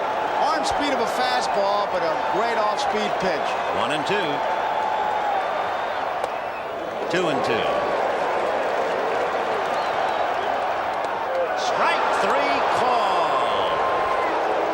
That means that young Strawberry has struck out 16 times in postseason play, twice in each game. Looked like it was a fastball, the outside part of the plate, and that really has to have you muttering when you go through that. The batter now is Danny Heap. 2 on, 2 out. 6-3 Red Sox. Danny flied to center and walked. 0 for 1. There they go. Ground ball to Marty Barrett. Easy play, but he had to wait for Buckner, who hobbled to the bag in time, and the Mets settle for 1, but it's Dwight Evans' play in the 5th and the arm of Steve Crawford that kept the Mets away. Well, usually you see our 10-minute ticker. Here's our 10-hour ticker, and Bears finally getting beaten. Minnesota 23-7. Raiders 30-28 over Miami. Dallas over the Eagles. Buddy Ryan will have something to say about that. Look at New England over Pittsburgh, 34-0. What a year for Chuck Noll. Atlanta, San Francisco, 10-10. New Orleans, and look at Kansas City, 42-41. Must have been a volleyball game. No, Don Coryell is the only football coach I know who'd probably feel at home in the NBA. 42.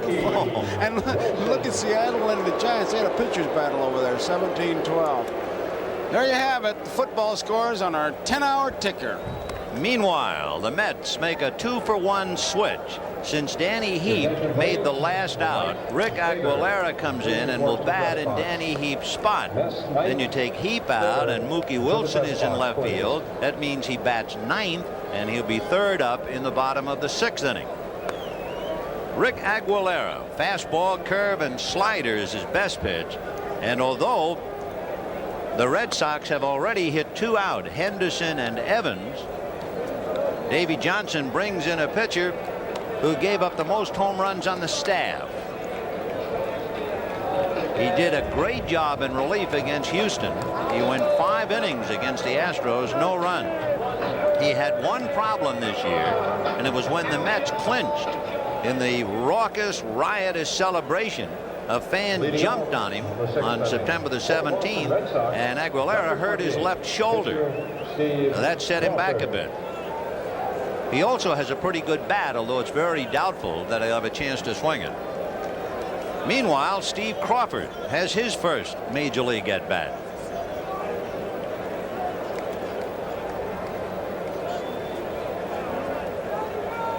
(6-3) in favor of Boston. 0-1 the count. And now it is Steve Crawford and Rick Aguilera. And whatever happened to the dream matchup? High pop fly into shallow right field. Backman out, Strawberry. So far, Crawford wins the pitcher's pool. He hit it farther than anybody. There they are. They have given baseball fans throughout the country great memories all year. But they walk off the stage tonight leaving a lot. Clemens not involved in the decision. Gooden could only lose. Remarkable.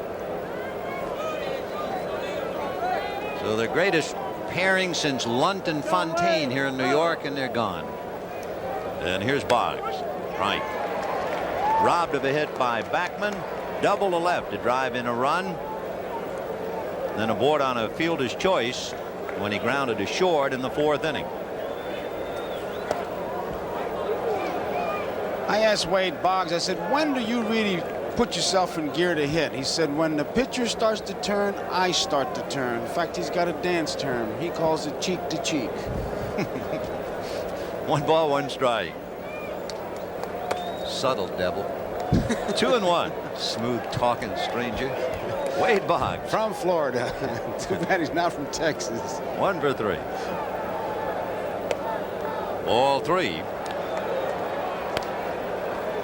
3-1. You know, you talk about Boggs as he draws that walk. Wade Boggs has a lifetime batting average in 5 years with the Red Sox of .352. Ted Williams had a lifetime batting average of .344 over 19 years.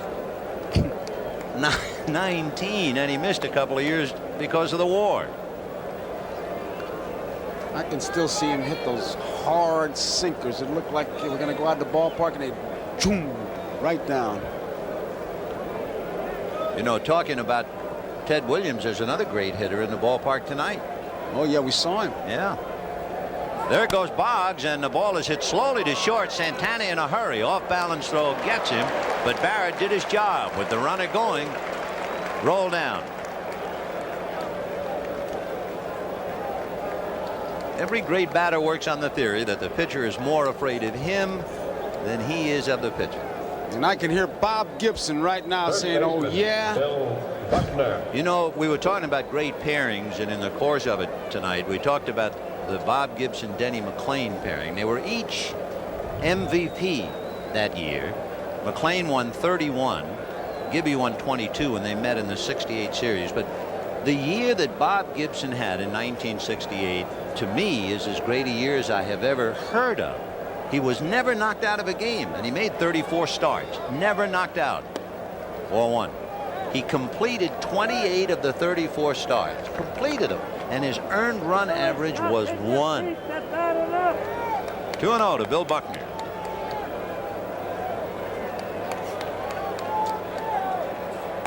On the corner for a strike, 2-1. Aguilera had some bursts of great pitching. From June to August, he was 6-0. He had a career-high 9 strikeouts in a game against the Reds. He had 2 injuries besides that shoulder injury we talked about. He also had inflammation of the right knee and had to come out for a while. 2-2.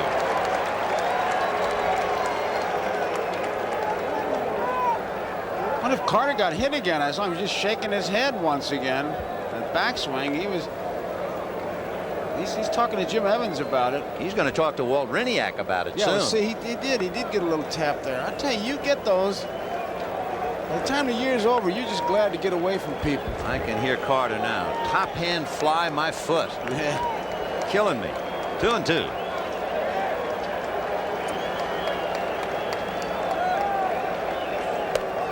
Got him. So down goes Buckner. Boggs at second base is left there, and at the end of 5.5, Sox 6, Mets 3. Howard Johnson will start it off, followed by Rafael Santana, and remember, Mookie Wilson bats 9th. So Steve Crawford working on Johnson. Popped in the air, and looking for help is Owen. Coming in to provide it is Rice. Somebody threw something out of the stands too, Vin. Wow. You can see what Rice is doing now, and that's terrible. And the fans are reacting to it.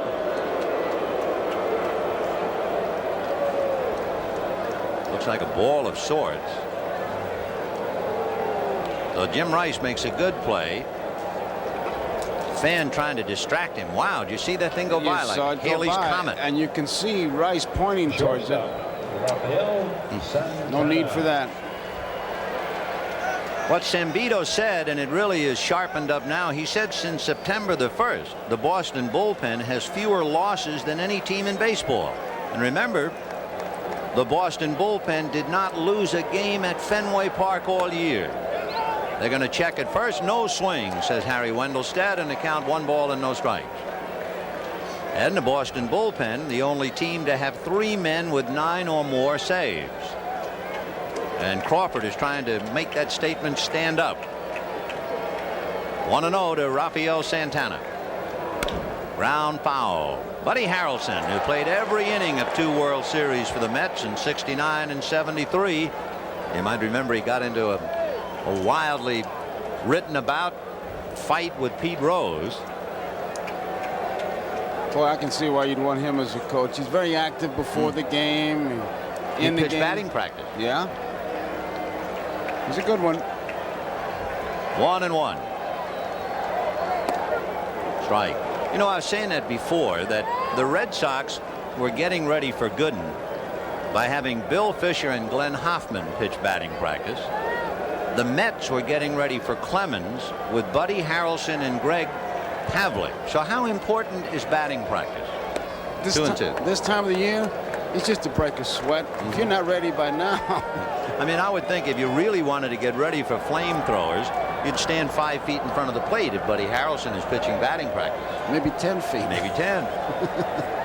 2-2. The count to Rafael Santana. Hit an inside fastball. It's backhanded and short hop by Boggs. Oh, what a play by Wade. That's the third dazzler he's turned in tonight. Hey, we talk about him reading Ted Williams' book. He's been reading the Brooks Robinson book. Here's one where he backhands a short hopper, sets himself, and then makes the long throw. That's his third great play tonight. Wade Boggs dazzling him with his glove. He has one hit, but boy, has he come up with three beauties. On Hernandez on the carom shot off Clemens' leg, on Carter that would have driven in a run to tie up the game, and now this play on Santana. And then there was the other great defensive play by Dwight Evans on the ball hit by Dykstra. Mookie Wilson, ball one. 1 ball, 1 strike. Foul back, 1-2. Got him, and down goes Mookie, and Hope sinks some more at Shea at the end of 6. A dazzling Red Sox show, and they lead 6-3. We'll be right back. You hear about Wade Boggs' bat, but he has really made himself into a good infielder. One of the great plays that he's made, and it was.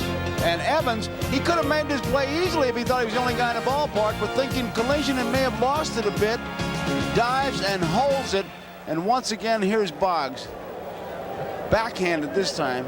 Usually when a fella can do one thing good, and Boggs certainly is good at hitting, that's all he wants to do. But the good ball player, the real good ball player, he works on the things he's a little weak on, and Boggs has made himself a doggone good infielder. Well, we've gone to the 7th inning. Red Sox 6, Mets 3, and Jim Rice, first ball swinging all night, fouls it away, 0-1. The Red Sox have really shown the Mets their game, and of course Boggs has really been a major portion of it. A couple of dazzling plays at third, as you've seen. He also doubled to drive in a run. The Sox have 8 hits, and that's going to be number 9. And for Jim Rice, his second hit. And once again, the Sox get the leadoff man on base. They had Owen lead off the 3rd with a walk. Henderson lead off the 4th with a home run. Rice lead off the 5th inning with a single, and now the single by Jim in the 7th inning. Remember, Evans came up in that 5th inning after Rice jumped on the fastball and hit a fastball on the tent out there in left center field. He'll look for his pitch, and if he gets it, he'll take a pretty good rip. You know, if you have studied baseball at all, you know that the Mets have not been the only people to host a game here at Shea Stadium. The Yankees played here. There's a base hit to center. The 2 on and nobody out. The point being that a couple of the Red Sox were no strangers at all to Shea Stadium when the Yankees played here. Don Baylor played here. Bill Buckner, Dwight Evans, Tim Lawler, Jim Rice, Joe Sambito, Calvin Schiraldi, and Tom Seaver. They all know about Shea Stadium, and they now have piled up 10 hits. For Evans, he has a single and a 2-run home run, and here is Gedman, who was the only regular in the lineup without a hit. Everybody else has at least one, and forget the pitcher. They jumped on the first pitch, Rice and Evans. And he tried to, 0-1. The Mets thought he might bunt. They brought up the corners, but now Hernandez is back. Howard Johnson is right at the bag at 3rd. So they're not expecting Gedman to bunt towards first, at least. I think I'd snap off a curveball right here, hope for the ground ball. If he bunts, he bunts. I wouldn't look for it. No. Hit down the left field line, slicing foul, and well out of play. Now he goes to the protector and then the mask, and we'll see about the 0-2 pitch. It's looped back a second into shallow center. It's going to fall for a hit. Coming to third is Rice. The ball is bobbled in center, but they're still going to hold him, and the bases are loaded with nobody out. And Carter is still annoyed and upset with Aguilera. He shook his head and patted him, although that time maybe he was just consoling him over the blooper. They made a good pitch, and the hitter got away with it anyway. So now Gedman joins the fun. He bloops a single to center, and everybody but the pitcher with a base hit. And the batter is Dave Henderson. Dykstra thinking maybe Rice was going to come to the plate, but there was no chance, especially with nobody out. Even though he dropped the ball, they had already sent Jim back. Nobody out. They're not going to take many chances. I mean, it's station to station. Keep making left turns, guys. Rice at third, Evans at second, Gedman at first. And here is Henderson. Flied to center, hit the home run, and struck out. The infield has to play up. And the pitch outside, ball one. It's too late now to give up a run and go for two. It's the 7th inning, and the Sox are leading by 3. And it sounded like a crack bat single into right field. Rice will score, and that's it. 90 feet at a time, and it is 7-3 Boston. Still nobody out, and I heard that bat crack, so Henderson won't use it again, and Johnson would like to crack it over his knee if he could. Base hit, 90 feet. Looked like a fastball inside part of the plate. He sinks it in, kind of hit it off the end. Perfect spot with the infield in, and move up 90 feet, get some gas, and look at the road map. So that's 4 consecutive hits by the Red Sox in the 7th inning. Rice, Evans, Gedman, and Henderson. Jesse Orozco begins to loosen up down in the Mets bullpen. Well, the Mets are really hurting now. There's Jesse. The batter is Spike Owen, and Doug Sisk has now joined Jesse. Boy, that would be a contrast.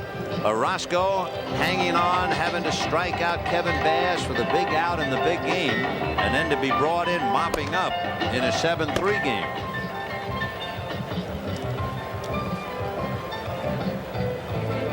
Bob Stanley throwing in the Boston bullpen, and Davey Johnson, a troubled and very unhappy Mets manager. Here's Bob. So the Sox just trying to tear it wide open now. Evans at third, Gedman at second, Henderson at first, and the infield must stay up. You might say, why would you wonder about a grand slam home run with Spike Owen at the plate? Well, the last grand slam in a World Series was by a pitcher. 4-1. Dave McNally of Baltimore. He hit it off Wayne Granger, so in case you had the thought. Steve Crawford is not on deck yet, and now he's coming up the steps of the dugout. 1 ball, no strikes. Fouled away. Nobody out. And there's a base hit to left field. In comes Evans. He'll stop Gedman.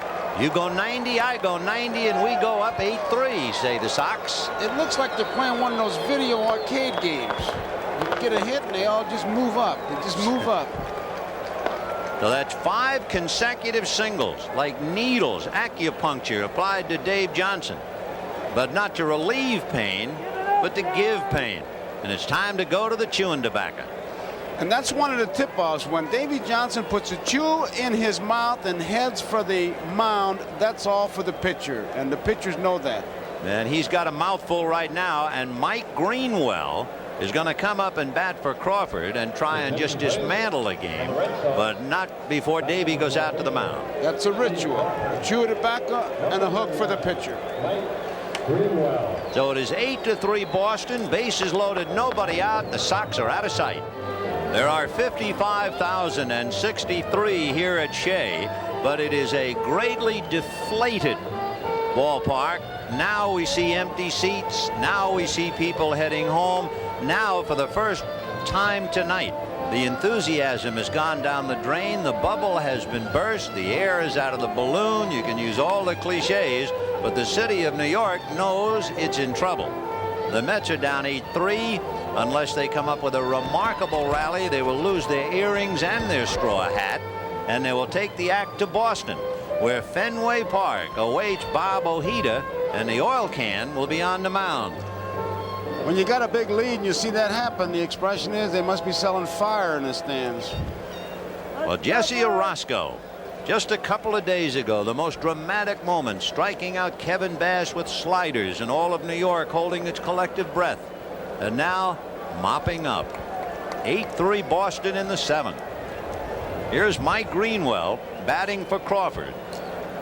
The Mets infield still up after 5 consecutive singles. It's like being eaten to death by an angry moth. They don't make any dents. You hardly know you've been hit.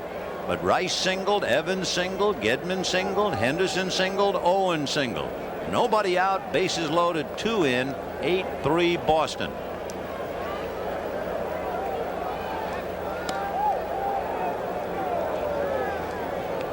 In the World Series, as you can see, 6 consecutive hits. And Boston has 5 in a row. Those 6, by the way, were in the 9th inning. You could hit a home run right now and you'd stop the rally. 1 ball, 1 strike. Ball 2, 2-1. Infield up, bases loaded, nobody out, 2 runs in. Red Sox 8, Mets 3. Got him. He looked it all the way and it got the corner. So there's a busted dream. Young Mike Greenwell in the bases loaded in the World Series, caught on that sidearm snake that got the outside corner. Well, Roscoe, he can be tough on the left-hand hitter. He sidearms. You watch where he comes from, looking away once again. Arm like a rope out there, and he watched it all the way and nothing he can do. That was a good pitch. Bob Stanley has concluded his warm-ups in the Red Sox pen, and now here's Boggs. Bases loaded, 1 out. The infield is halfway. Ball 1, 1-0. So they've backed off a little. Howard Johnson, however, remains near the bag at third. Slicing foul down the left field line, way out of play. 1-1. If you're wondering, Boggs does have a grand slam this year. Oh, that was a good pitch. He quit on it and dropped in there. Vicious curveball. It's the kind of a pitch he usually waits on. Hits to the opposite field. 2 strikes now. He'll be going almost certain that he'll be from the mound towards left field. 1-2 to Wade. Got him on the breaking ball, and that's quite a feat in itself. So Orosco strikes out Greenwell and Boggs, and that'll bring up Marty Barrett. Second baseman, Marty. Big breaking curveball, but it is also his motion. When he gets that left arm out there, watch it. Looks away, that's intimidating. Finds that target, and look at that. From way out there, the curveball. And you can see Boggs bailing out. Bat was there, but the body was in the first base coach's box. Marty Barrett grounded out, twice singled to right and grounded to short, but he's gone the other way 3 out of 4 times. Ball 1.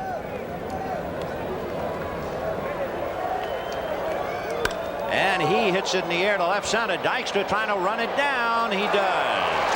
However, 5 straight hits for 2 runs, 3 left, and at the end of 6½, 8-3 Red Sox. But Ethel, oh, wait a minute, honey bunch.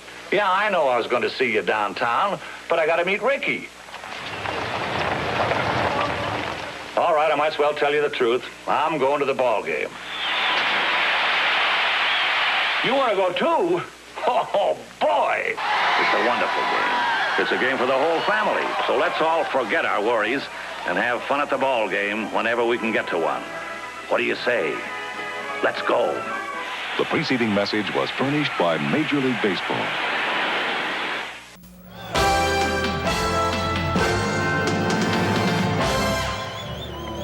Tuesday night at historic Fenway Park in Boston. It'll be the return of Bobby Ojeda in a New York Mets uniform, and the can will be waiting.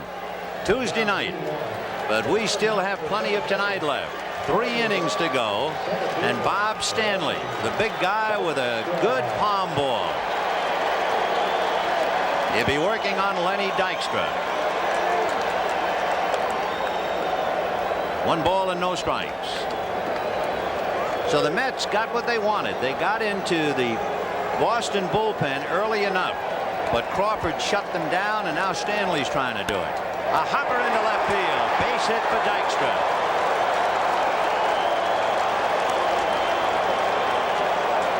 And if there is any life left in this crowd at Shea, we'll see it now as Backman comes up and Hernandez on deck. Stanley was a workhorse for the Red Sox. He was in 66 games during the regular year. He even got a start in Kansas City. Dykstra at first with Buckner in front of him and Backman at the plate. And he's going to try and left the bunt in Rich Gedman's mitt. 0-1. And there's a ball hit into left center, base hit. Dykstra to second and holding, and the Mets try to come back.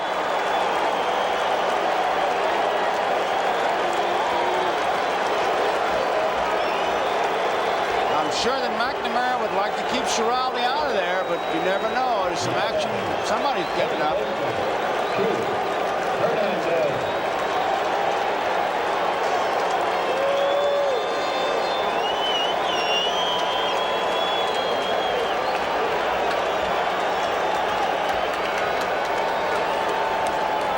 The crowd is showing life.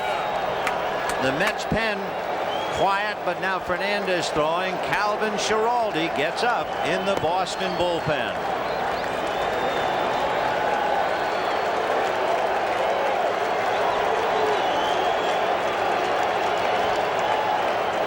Hernandez walked in the first inning, slammed one off Clemens' leg, and a great play by Boggs got him in the third inning, and he singled off Marty Barrett's glove in the fifth. Strike. One thing about the Mets, as with any championship ball club, they don't quit. And the Mets had 39 come from behind victories this year. 0-1. Fouled away off to the left, and now Hernandez in a hole. 0-2. Palm ball got him. You talk about changing speeds. What a surprise that was. 1 ball and 2 strikes, and Stanley gives it the big windup and throws the palm ball. There you see it. You got a good look at how deep in his hand it was. And Hernandez not only out in front, but way off balance. That super slow-mo really showed that palm ball. I think the palm ball is extremely effective, especially if you're a man as big as Stanley. He's 6'4" and 220, and you expect everything to come up to the plate in a hurry. Here is Carter. It's at arm speed once again. Yeah. Very deceiving. Carter flied to center, robbed of a hit by Boggs, and singled. Strike. Boggs made a great play on Gary's ball. Otherwise, the Mets would have tied the game in the third inning. And then Carter singled off the glove of Owen against Crawford. Good sinker. Bottom dropped out. The old expression really holding true. 0-2 the count. Got him. He took a shot at the outside corner, and it's one of those too close to take with 2 strikes. And that pretty much says it all. I don't think it was a strike, but... Boy, there's a lot of head shaking in New York. Confused, bewildered. Talking about confused and bewildered, pretty good words to describe Darryl Strawberry up to now.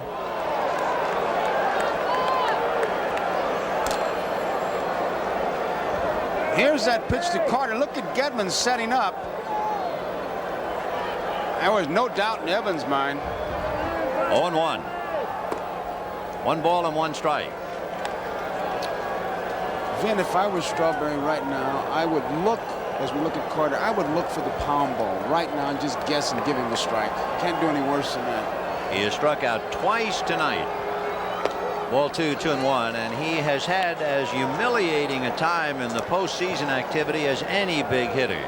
take a look at that. There's the grip. That's why they call it the palm ball. It's very simple. Deep in your palm, and you use the arm speed like you're throwing a fastball. Of course, he looks like Dizzy Gillespie the way he was puffed up there. Fouled away, and Strawberry out in front of it, and a count 2-2. Lee Mazzilli. Remember, Strawberry is followed by the pitcher after that 2-for-1 switch with Aguilera and Wilson. So Lee Mazzilli is on deck to bat for Orozco if he gets a chance. Little roller up along first base, foul ball.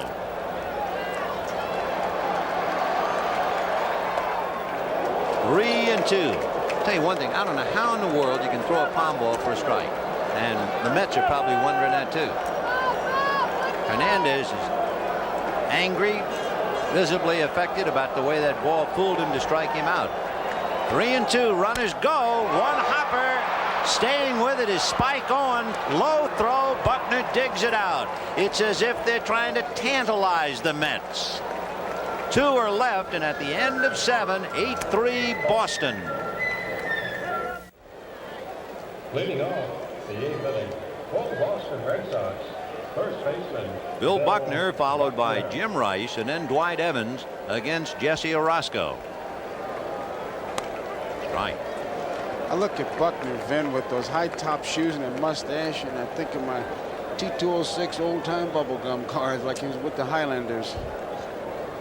This is Billy Joel. Christy Brinkley on the other side of the camera for a change, videotaping the crowd. That's a waste to have her on the other side of the camera. 0-1. Billy Joel sang the national anthem. There, now that's better. What's she taking? Cameraman? I guess that's infinity. She takes a picture of herself, taking a picture of herself, taking a picture ad infinitum. Okay. Right. Ad nauseum. That's better. That's better. 1-1. Fouled away. 1-2. I understand that second one. Me too. Bobby Ojeda. He was 18-5 during the regular year, and he's got a date in Fenway Tuesday night against Dennis Oil Can Boyd. And what about Wednesday? What about Wednesday? For a few moments, and for a few moments only, we saw Sid Fernandez throwing in the Mets bullpen. There's a looper to right, and that's going to fall for the 14th Red Sox hit. I would think a pinch runner would come in. I'd look for old Stapleton to come I would out. think, just to give him a break. Jim Rice. Now just watch him labor to first base. Look at those legs. I mean, he's running on marbles. Here comes Buck out. And he gets a well-deserved round of applause for his gutsy playing on a bad leg. Billy Bucks leaving the field. And running for him at first base, Dave Stapleton. And they know how much it hurts him. Boy, do they ever. And he never complains. No. So there is Dave Stapleton at first. And Jim Rice with 2 singles and 4 trips at the plate. And he whacks that off-speed pitch into left field for a base hit. And what an exchange of looks. Gary Carter turned and walked away in disgust, looking over towards the Mets dugout. Orozco stared at Carter as he walked over towards third, as if to say, no matter what we serve up there, it's a base hit. Boy, the Sox have really made an impression on the Mets tonight with 15 hits and 8 runs. But, you know, I could see Gary staring out there. You're saying to yourself, man, you got him 2 strikes. If you're going to throw a curveball, bounce it up there. He might chase it. Maybe something will happen. But to give him a room service job like that, you're asking for off speed. Boy. All right, 2 on, nobody out. And here's Dwight Evans. That's the off-speed pitch, but he got it outside. Ball 1. Dwight walked and struck out. Hit a 2-run home run in the 5th inning. Singled in the 7th inning. And made a dazzling catch of a ball hit by Len Dykstra in the 5th inning. Little slider for a strike. That's the interesting thing about what the Red Sox have done tonight. Number one, they've hit everything that the Mets pitchers have thrown up there. And Don Baylor, who has been the designated sitter for 2 games, will probably be back in action at Fenway Tuesday night. Big chopper to short. Santana goes back to second, and Backman on to Hernandez for the double play. And what a great job Backman did on the pivot. He really had to go to the shortstop side and really put something on it.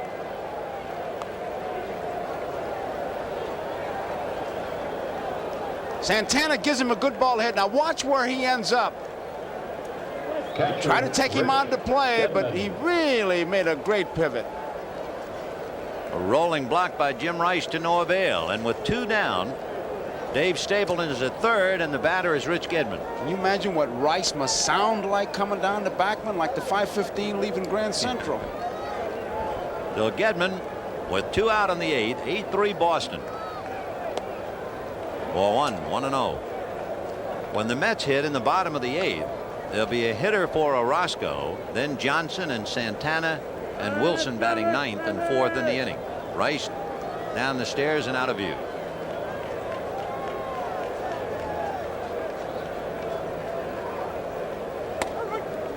One and one. So the Red Sox have been extremely impressive in 2 games. They won that tough one 1-0 last night. Tonight they have piled up 15 hits and 8 runs. They have had 4 dazzling defensive plays. The Mets got into their bullpen and have been completely shut down by Crawford and Stanley.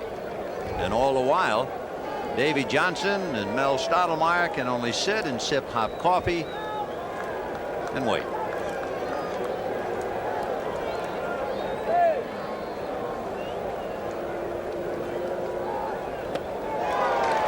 Two and two. And as you say that, man, I just think of that shot of Baylor. There'll be no pitcher in the 9th spot when they get to Fenway, and Baylor's had a tremendous year for him. And remember how they talked about how the Red Sox were going to be at such a great disadvantage. They couldn't have the DH. They'd have to maneuver their pitchers. They'd have to get into the bullpen. 2 and 2. Got him, and he flinched, quit, and Orozco strikes him out. Gives up 2 hits and nothing else. A man left at third at the end of 7 1/2. 8-3 Boston.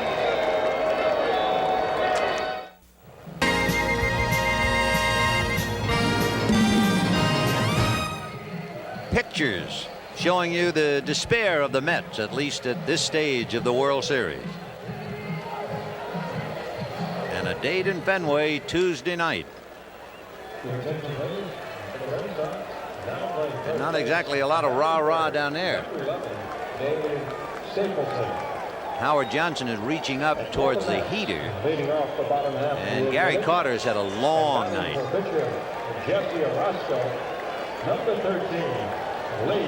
Lee Mazzilli, followed by Howard Johnson, and then Rafael Santana. Bottom of the 8th inning, 8-3 Sox. Mazzilli, a former Met who has returned, fouled it away. He wears number 13. If you ask him if he's superstitious, he said, no, when I got back here, my wife and I decided my luck couldn't be any worse. I'll take 13. So he's wearing it. And he lifts a fly ball to Dave Henderson in center, but that's a graveyard out there. 1 away. One of the great expressions of all time, you talk about graveyard, was Fresco Thompson's great description of Willie Mays. He said his glove, Willie Mays' glove, when triples go to die. Howard Johnson. Hojo thought he might have hit one out. That was back in the 4th inning. It would have been a big one. It would have revitalized the Mets. They were trailing at the time 4-2, and he came up with a man aboard. And he hit a towering drive that looked like it was heading for the Mets bullpen, and it just died. Evans caught it. And that was a big play. Chopper to Stapleton. He'll hang one to Big Stanley. The Stanley steamer, and you have 2 out. Shortstop, Rafael John McNamara. When you were talking about that inner strength that he has, and you likened him to Gil Hodges, the former Marine, no coincidence that John has a son who's a lieutenant in the Marine Corps. And I'm not sure where Mike is, but if he has a chance, I'm sure he is busting his buttons over his dad. Well, much like Hodges, because he doesn't say a lot of things, they sometimes mistake that for lack of strength. Fouled away. And Gilly showed it in a hurry. Took John a little bit longer. But I tell you, he runs that ball club. Davy Johnson is not very emotional at all. You can't really tell whether he's winning or losing just looking at him in there. That's hit fouled on the right field line out of play. Santana, from whom you would not expect too much offensively, singled in the 3rd inning and singled in the 4th inning against Clemens and was robbed of a hit in the 6th inning batting against Crawford.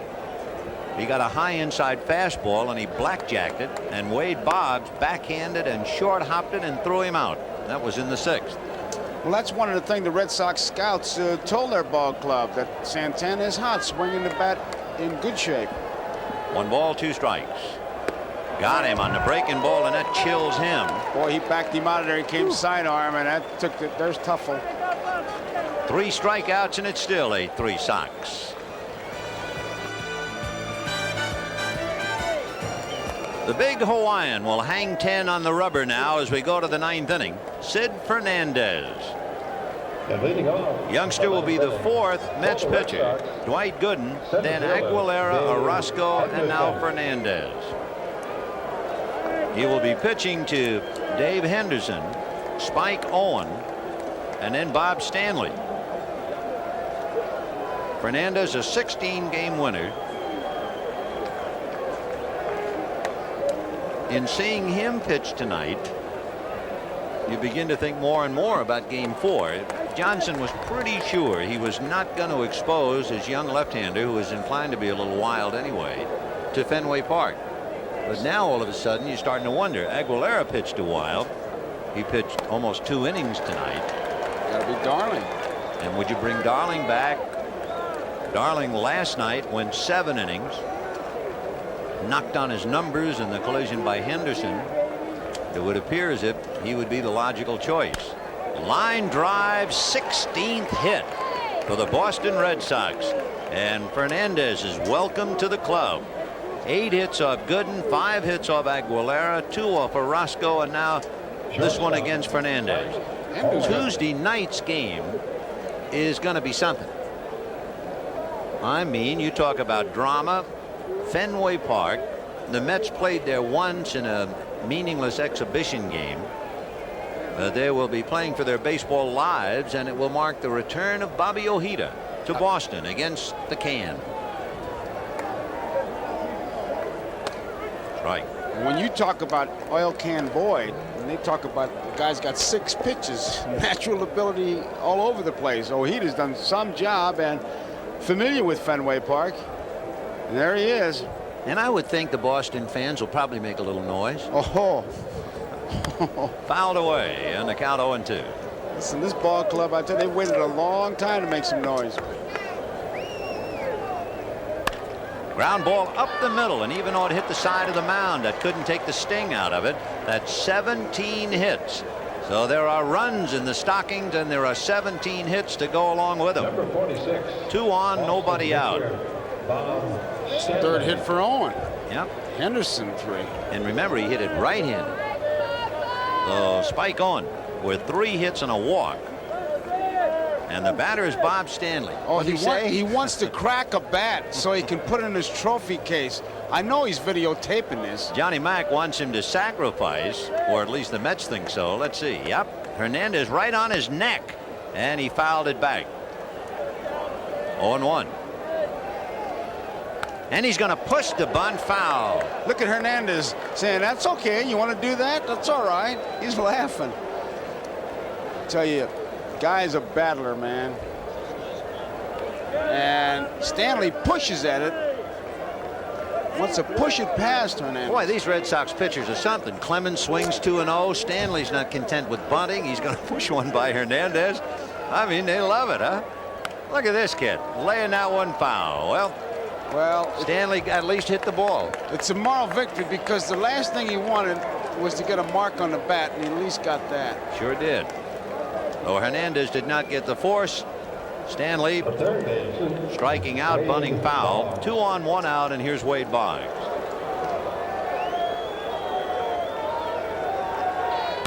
Fouled away.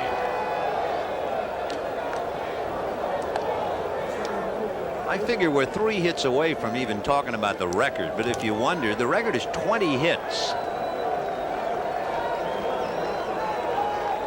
The interesting thing about it, back in 1946, the Cardinals got 20 hits against Boston, and that looks like it might be 18. It is, against the wall. In comes Henderson on a double by Bob. Stopping at third is Owen. It is 9-3 Boston. And they're getting close to returning the favor. Do you remember the 20 hits the Red Sox? No, the Red Sox. No, I was just going to say the Red Sox, let's see, what would be received off the Cardinal bats? Yes, I remember. Did you have a slice of that pie? Yes, I did. How big a slice did you have? I had 4 hits. Ooh. 4 hits, 4 bullets. Well, there's a bullet over the Straw's head. So the beat goes on. Meanwhile, holding at third is Spike Owen, and they're checking him out. He might have hit the bag while waiting for the sign from Latchman. Meanwhile, Hernandez has had it, 2 singles and a double, and you have a pretty good indication of why Davy Johnson was not thinking of using him in Fenway for sure. Owen evidently rounding third, tried to jam on the brakes and twisted his ankle slightly, or more than slightly, as he hobbles off. Ed Romero can pick up for him. So Spike has to come out. And he did a fine job. He had a walk, 3 singles. For the Mets, number 36, Doug Sisk. So Doug Sisk will be coming in. Ed Romero will be the runner, and we'll pick up right after this. You can see Sisk's numbers, and he is asked to try and get the outs. There's no one throwing in the bullpen. You only have Randy Neiman and Roger McDowell left. Oh, you got to get Vern Hochscheid in there. He's close. Vern, a coach. I broke in with old Vern in 1942, and we got to remember old Vern. Right. The infield is up. If there ever is a sinking feeling, it has to be an infield up, trailing by 6 in the 9th inning. Ball 1.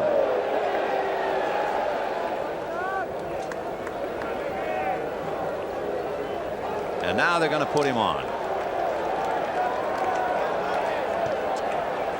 So that'll load the bases with 1 out and bring up Dave Stapleton.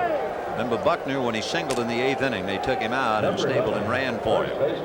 Dave Stapleton.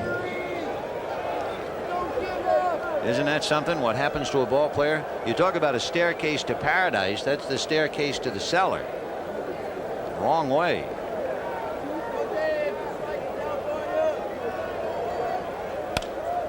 And he promptly lifts a fly ball to shallow left. Mookie Wilson is there. Romero tags, but he's not going to go anywhere. And it's cut off by Howard Johnson. That's the 2nd out.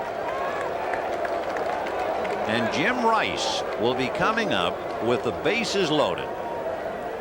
He has been swinging at the first pitch at every at-bat. He has struck out, flied to right, single to left, single to center, and single to left. He is 3 for 5. If you were sitting in the ballpark now watching this and knew that, you'd say, you think he'll hit the first pitch? Think they'll walk him intentionally with the bases loaded? You know, I remember that happening. When Mel Ott managed the New York Giants, he walked Bill Nicholson of the Chicago Cubs with the bases loaded intentionally. And Rice, lo and behold, takes the first pitch. Ball 1. First time he's let one go by. In there. He looks like he's higher on the bat from here. I don't know the close-up shot, but you can see more of the bat handle than the last time. Yep. Definitely. He was a little bit lower last time. Romero at third, Boggs at second, Barrett at first. 2 out. Sinker. 1 and 2. Sisk from a stretch, and the runners will go. Got him. And again, Carter had trouble on that pitch. Boy, that ball was really moving. And Gary stayed with it to handle it. The Sox get a run and lead 3. And at the end of 8 1/2, 9-3 Boston. Please leave by the nearest exit. Davy Johnson summing up, I think, exactly how he must feel tonight. It has been a highly complicated game for him, with the Red Sox scoring 9 runs and 18 hits. He has used 5 pitchers, and he saw his ace, Dwight Gooden, buffeted for 6 runs in 5 innings. Mookie Wilson, Len Dykstra, and Wally Backman, bottom of the 9th inning. Strike. Bob Stanley trying to slam the lid on it. Steve Crawford would be the pitcher of record because Roger Clemens, as the starter, did not go the required 5. And as you look ahead, Ben, we talked about Tuesday and Wednesday, Schiraldi was only up to throw a few pitches, so that's a plus for the Red Sox. The Red Sox hand gets tougher and stronger. Fly ball to left field. 1 away. Keith Hernandez and the rest of the Mets have to face a sobering fact. In just a few minutes, they're going to be down 2 games to none and go to Fenway Park and tangle with the designated hitter and tangle with the Green Monster. Not to mention Oil Can Boyd and Don Baylor and the Sox, who are on a roll. Lenny Dykstra, 1 for 3, involved in what seems at first glance is not very important, but in the 5th inning, when the Mets were trying to get off the floor, he was stymied on that great diving catch by Dwight Evans. Then the Mets had a walk and 2 singles, and with the ballpark bursting in sound, Strawberry struck out, and there was a ground ball, and that was that.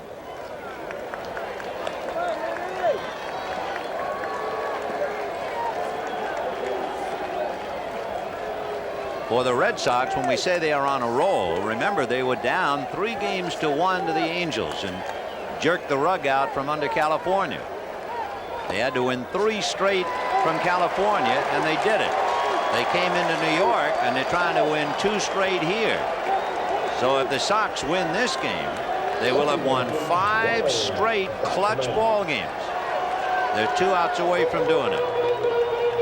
Joe Sambito and Calvin Schiraldi, 2 former Mets, throwing in the shadows of the Boston bullpen. Wally Backman has walked twice and singled twice. Sambito, of course, the left-hander.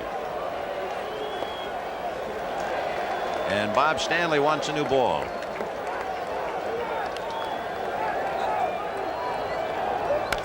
Slow roller to Stapleton at the bag. He'll take the easy out. 2 down, with Dykstra at second base, and the batter is Hernandez. Our special thanks for some great shots to Michael Weissman, Harry Coyle, and George Finkel. It was not much of a story as the Red Sox broke it open in the 7th inning. 9-3 Boston. Tomorrow's moving day, and Tuesday night at Fenway Park, Bob Ojeda, Dennis Boyd.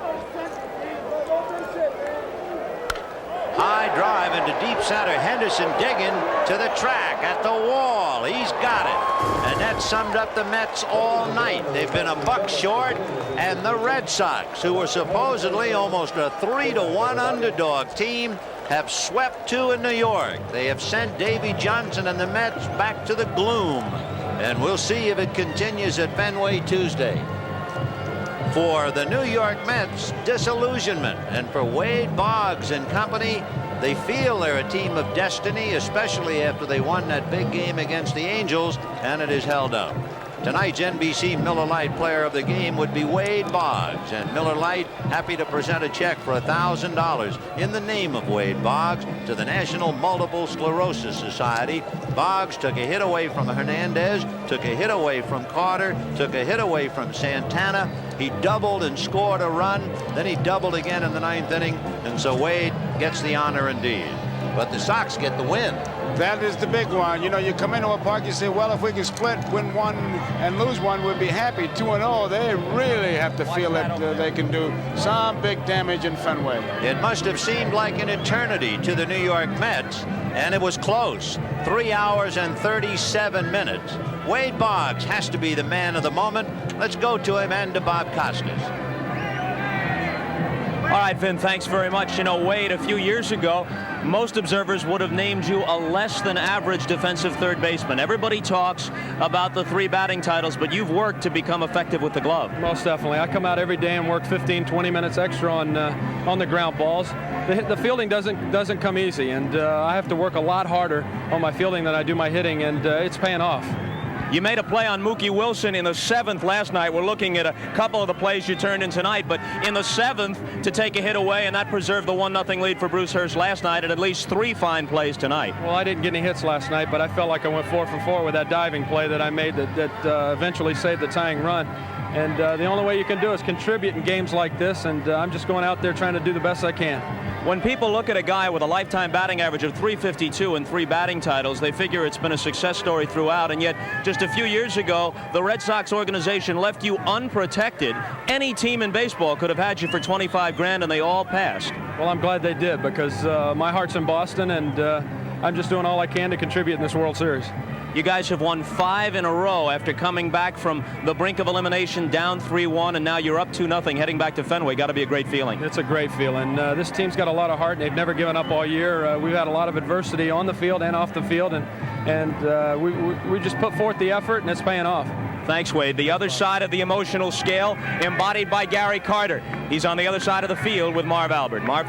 All right, Bob, and for Gary Carter and the Mets, not a pleasant weekend here in New York. The scenario now, the worst possible case, you go to Fenway down 2-0. Well, it's going to be a tough go, Marv. This Boston Ball Club, they got a great lineup, and they've gotten some good pitching performances. They got one tonight out of their bullpen, that's for sure. So, hey, we'll go on to Fenway, and hopefully we can pick it back up again. Mets still not hitting. Is the ball club pressing at this point? I don't think so. We just came off one of the most pressurized series that we've ever played, and I don't know. We got something going a little bit tonight, 8 hits, but we'll have to pick it back up in Boston. Of course, out of the 8 hits, 2 were bunt singles. Are you embarrassed by what has taken place here at Shea? No, not at all. I'm very proud of this ball club, and I think we've done it all year, and it's just a shame that, these first 2 games went the way they did, but the Kansas City Royals were down 2 games last year and came back, so anything can happen. In fact, the Royals, the only club in World Series history to win after trailing 2-0, losing the first 2 at home. No, exactly, Marv. That's just it about a World Series game, and going on to Boston, and we feel that we can pick it back up again. All right, what about the pitching rotation Fernandez used tonight? It was thought that he would not pitch in game number 4 at Fenway. The thought was Ricky Aguilera, who was utilized tonight. Will it be Darling on 3 days rest? Well, it could be, but I think that Davey is just using everybody he possibly can, and I would say, if anything, it might come back with Sid Fernandez. All right, Gary Carter of the Mets. Let's get back to Vin and Joe.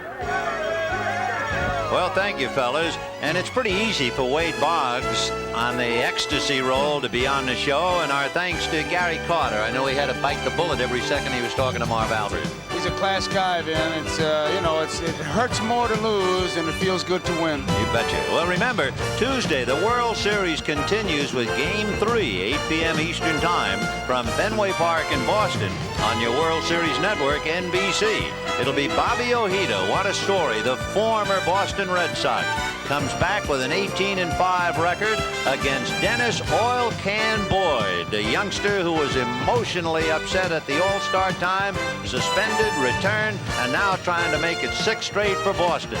The Mets will be fighting for their baseball lives. Join us then.